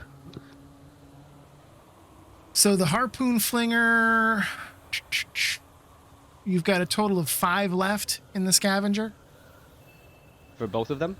Or total? Total. So one's There's got 2 3. harpoons, right? Yeah, one's got 3, one's got 2. Eek. They were firing at you guys pretty much nonstop through the first 8 rounds of combat, so. That was 2 months ago. It doesn't count. Yeah.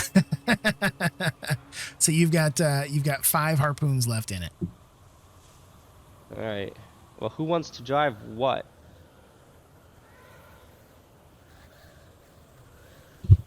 So I'm going to let you guys discuss. So you have stopped.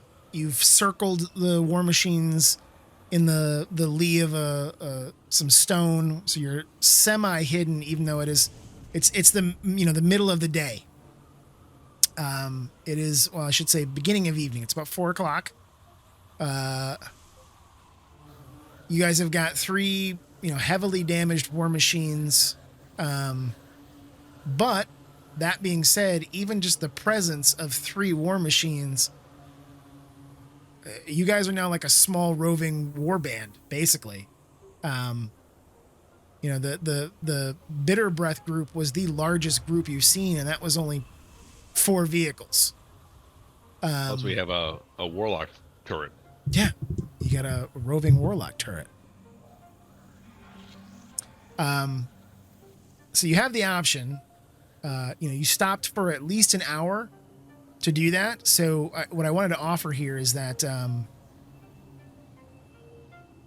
even though you guys don't necessarily have enough of the repair materials to do major repairs, I would let you, if Olin wanted to do, because I don't think Olin needed hit points, if Olin wanted to do 1 hour of trying to repair one of the 3 vehicles, we can try and do 1 check there and maybe do a mild 10 hit points on one of them.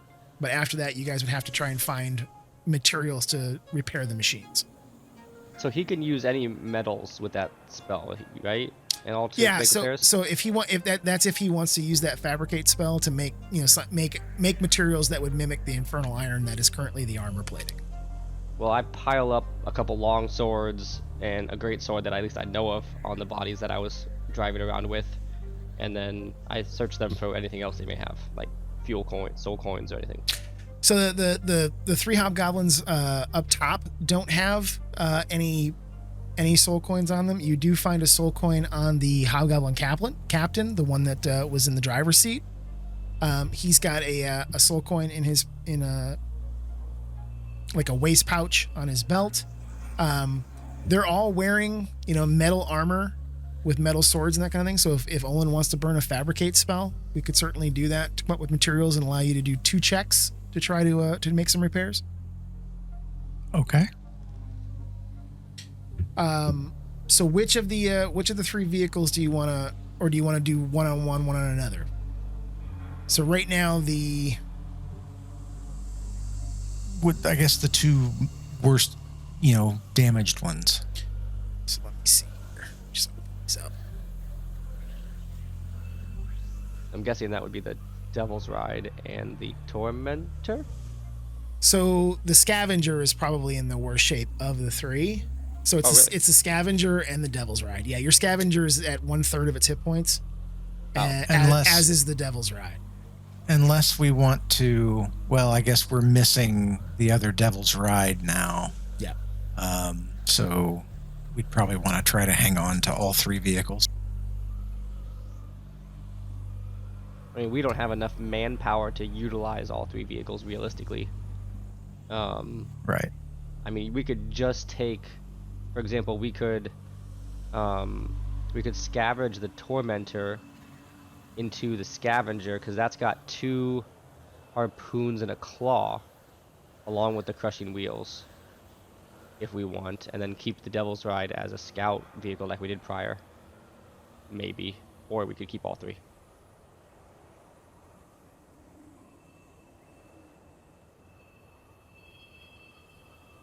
Well, Just a thought. for now, I'll try to repair the 2 worst damage ones. All right, so we'll do the Devil's Ride first. So let's see here. Can we assist, or is it a one-person job? It's so technically you could assist and give him advantage on that DC check. Well, I know what his dex is now, so I kind of want to. Let me just see here. It's a DC 15 dexterity check. So on the first one, so we'll do the Devil's Ride first. We'll say that this is the freebie that I'm going to give you guys where you don't need to come up with materials. So let's do a DC 15 with advantage. Dexterity check. All right. How to roll with advantage again? Alt? I think it was Alt. Let me check here. I think it was A for advantage is how I remembered that.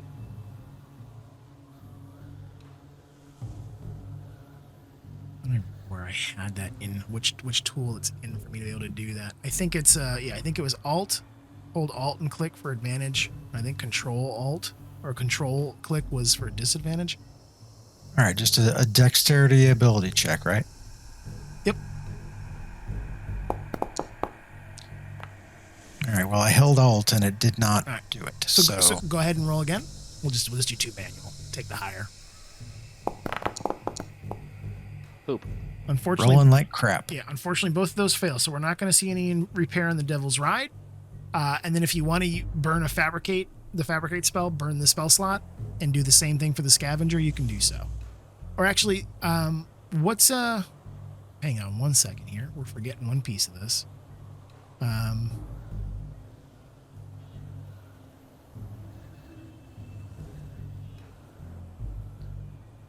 So if you are proficient with Smith's tools, what is your proficiency bonus with those? I highly doubt it's going to be 10. No, I'm just saying for the next roll, if he wants to make it, I want to make sure we're adding it. I think it's just adds in. Does that add my proficiency bonus? I think so. That's how my thieves' tools work. Yeah, I think so. So it should be. I'm just looking. Let me open up the character sheet here real quick. Okay. So should those rolls both have had +3 to them?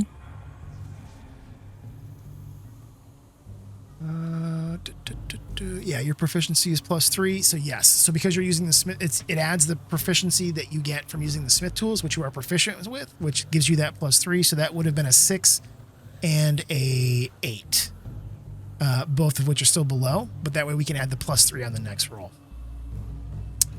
If you want to still do it. So knowing that you've got to get a 15 or better to do a repair, and you'll need to burn that fabricate spell slot if you want to do so. Do you want to try and do one more repair? Do you have to have tools to do this?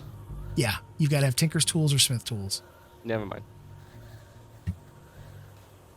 And do we want Olin to burn a level 4 spell slot to do the fabricate for this?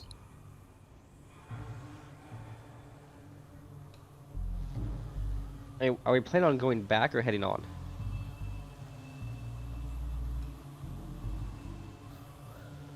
thought we were going to head back to salvage materials and stuff.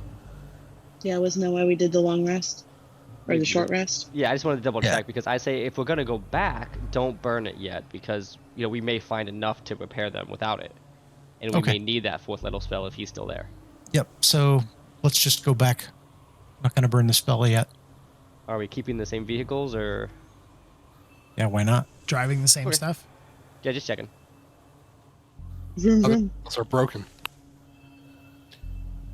All right. So I'm gonna do. They're not in the greatest shape, but they will get us there, right? In that case, I take all the harpoons and I put them in. We put them in the scavenger, or not the scavenger, the tormentor, because I got nobody manning the harpoons on mine, Okay. so it's pointless. So we've got 5 Let me put 5 harpoons back on this guy.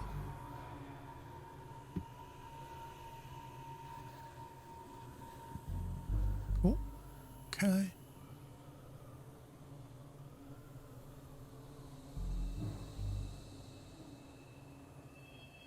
So let me do that.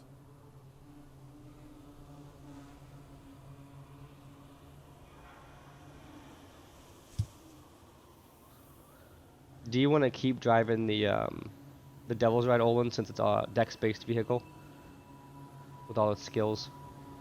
Either way, doesn't matter to me. Okay. Yeah, it's fine.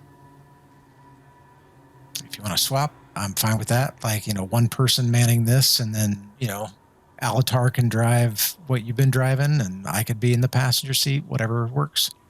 I was just thinking if it's the stunts and the jumps are all dex-based, so I didn't know if we wanted me to do that since I have a better shot at pulling them off, or Sure. Yeah, we can switch. Doesn't, okay. irrelevant to me, so yeah. If you'd have a better shot at it, have at it. Just means you have more hit points now than I do. Yeah, I wasn't really worried about it either way. But yeah, during the hour rest, we can just say that we decided to swap. And then Alatar, you can decide where you go after that. Base. Dude. All right. So let me do this. Bring you guys back to the battle map. So as you guys kind of slowly approach, you can see that there are still some crash vehicles. You will notice that the Hell Wasps are gone. Bitter Breath is gone, as is his Tormentor. So either he was able to repair it and drive off, or someone else has already scavenged it. But Bitter Breath and the Tormentor have gone. So let me ask you guys this. So we're about 20 minutes away from the top of the hour here. Do you guys want to do some rolls to try to repair things by cannibalizing these other machines and just kind of seeing where you can get your stuff up to? Do you want to take a break here and just say we come back next time and we can roll those repair rolls in Discord between now and our next game? I'm guessing you guys are going to want to continue on here towards Uldrak's grave, and we can plan that encounter for our next time slot before we rather than trying to jump into it tonight and seeing where we get. Yeah, I vote I vote Yeah. bedtime. So why don't we do this? I will set up some roles in Discord or via our Google chat. And if here's the thing is that even if you don't have if you're not proficient with the tools, Olin could still share his smithing tools. You guys just won't get the proficiency bonuses when you try to make the rolls. But what we can do is we can make some rolls. And what we'll do is I will make a determination in terms of the longer you guys are here, the more likely you're going to draw attention from other scavengers and war parties looking for exactly this kind of booty. So we'll make rolls, and if you guys are successful or not successful, I'll treat it a little bit like a skill challenge in terms of how quickly you're able to cannibalize parts to try to repair the machines. And we can just do some random rolls. either when we get back or in Discord to figure out how much you guys get off of them and how many repairs you get to make before we continue on to Uldrak's grave. Sound good? Sounds good. Sounds good. Yeah. Alrighty. Well, I'm glad we finished up that War Machine combat. That is probably the largest combat we've had thus far in our 2.5 years in this campaign. That was absolutely massive, especially with more Hellwasps and Valguras being added as we went through it. Thank you all for sticking that out. That was a massive War Machine combat, and every time we do it, I learn a little bit more from it. Vehicle combat is definitely not something I've done a ton of in D&D, so thanks for helping me learn more about that and figure out kind of how to make it work. We'll come back in 2 weeks. If you guys are still good with Saturdays, I will do as much as I can to make sure my Saturdays are free. The next Saturday, let me call up the calendar here real quick. So today's the 23rd. So that would be May 7th. That would actually work well for me. Jeanette is on a kind of rambling road trip to St. Pete and Rhode Island through that weekend. So I'll need some time for a dog walk. But other than that, I'll definitely be free that Saturday night. So we can come back in 2 weeks if you guys are cool. I'll be a maybe, as that Sunday is A, Mother's Day, and B, my daughter's birthday. Gotcha. So Okay. maybe on Saturday. Just let us know as we get closer to it. Yep, will do. Same for everybody. Copy that. All right. Thanks, everybody. Had a good night. It was great to get back and play again. Thank you all for showing up. I appreciate it. Hopefully you guys had some fun, and we will continue on with the campaign in 2 weeks. Thanks for the laughs, Cool. guys. Thanks, everybody. Thanks, everyone. Okay. See Have a ya. great Good night. night, everybody.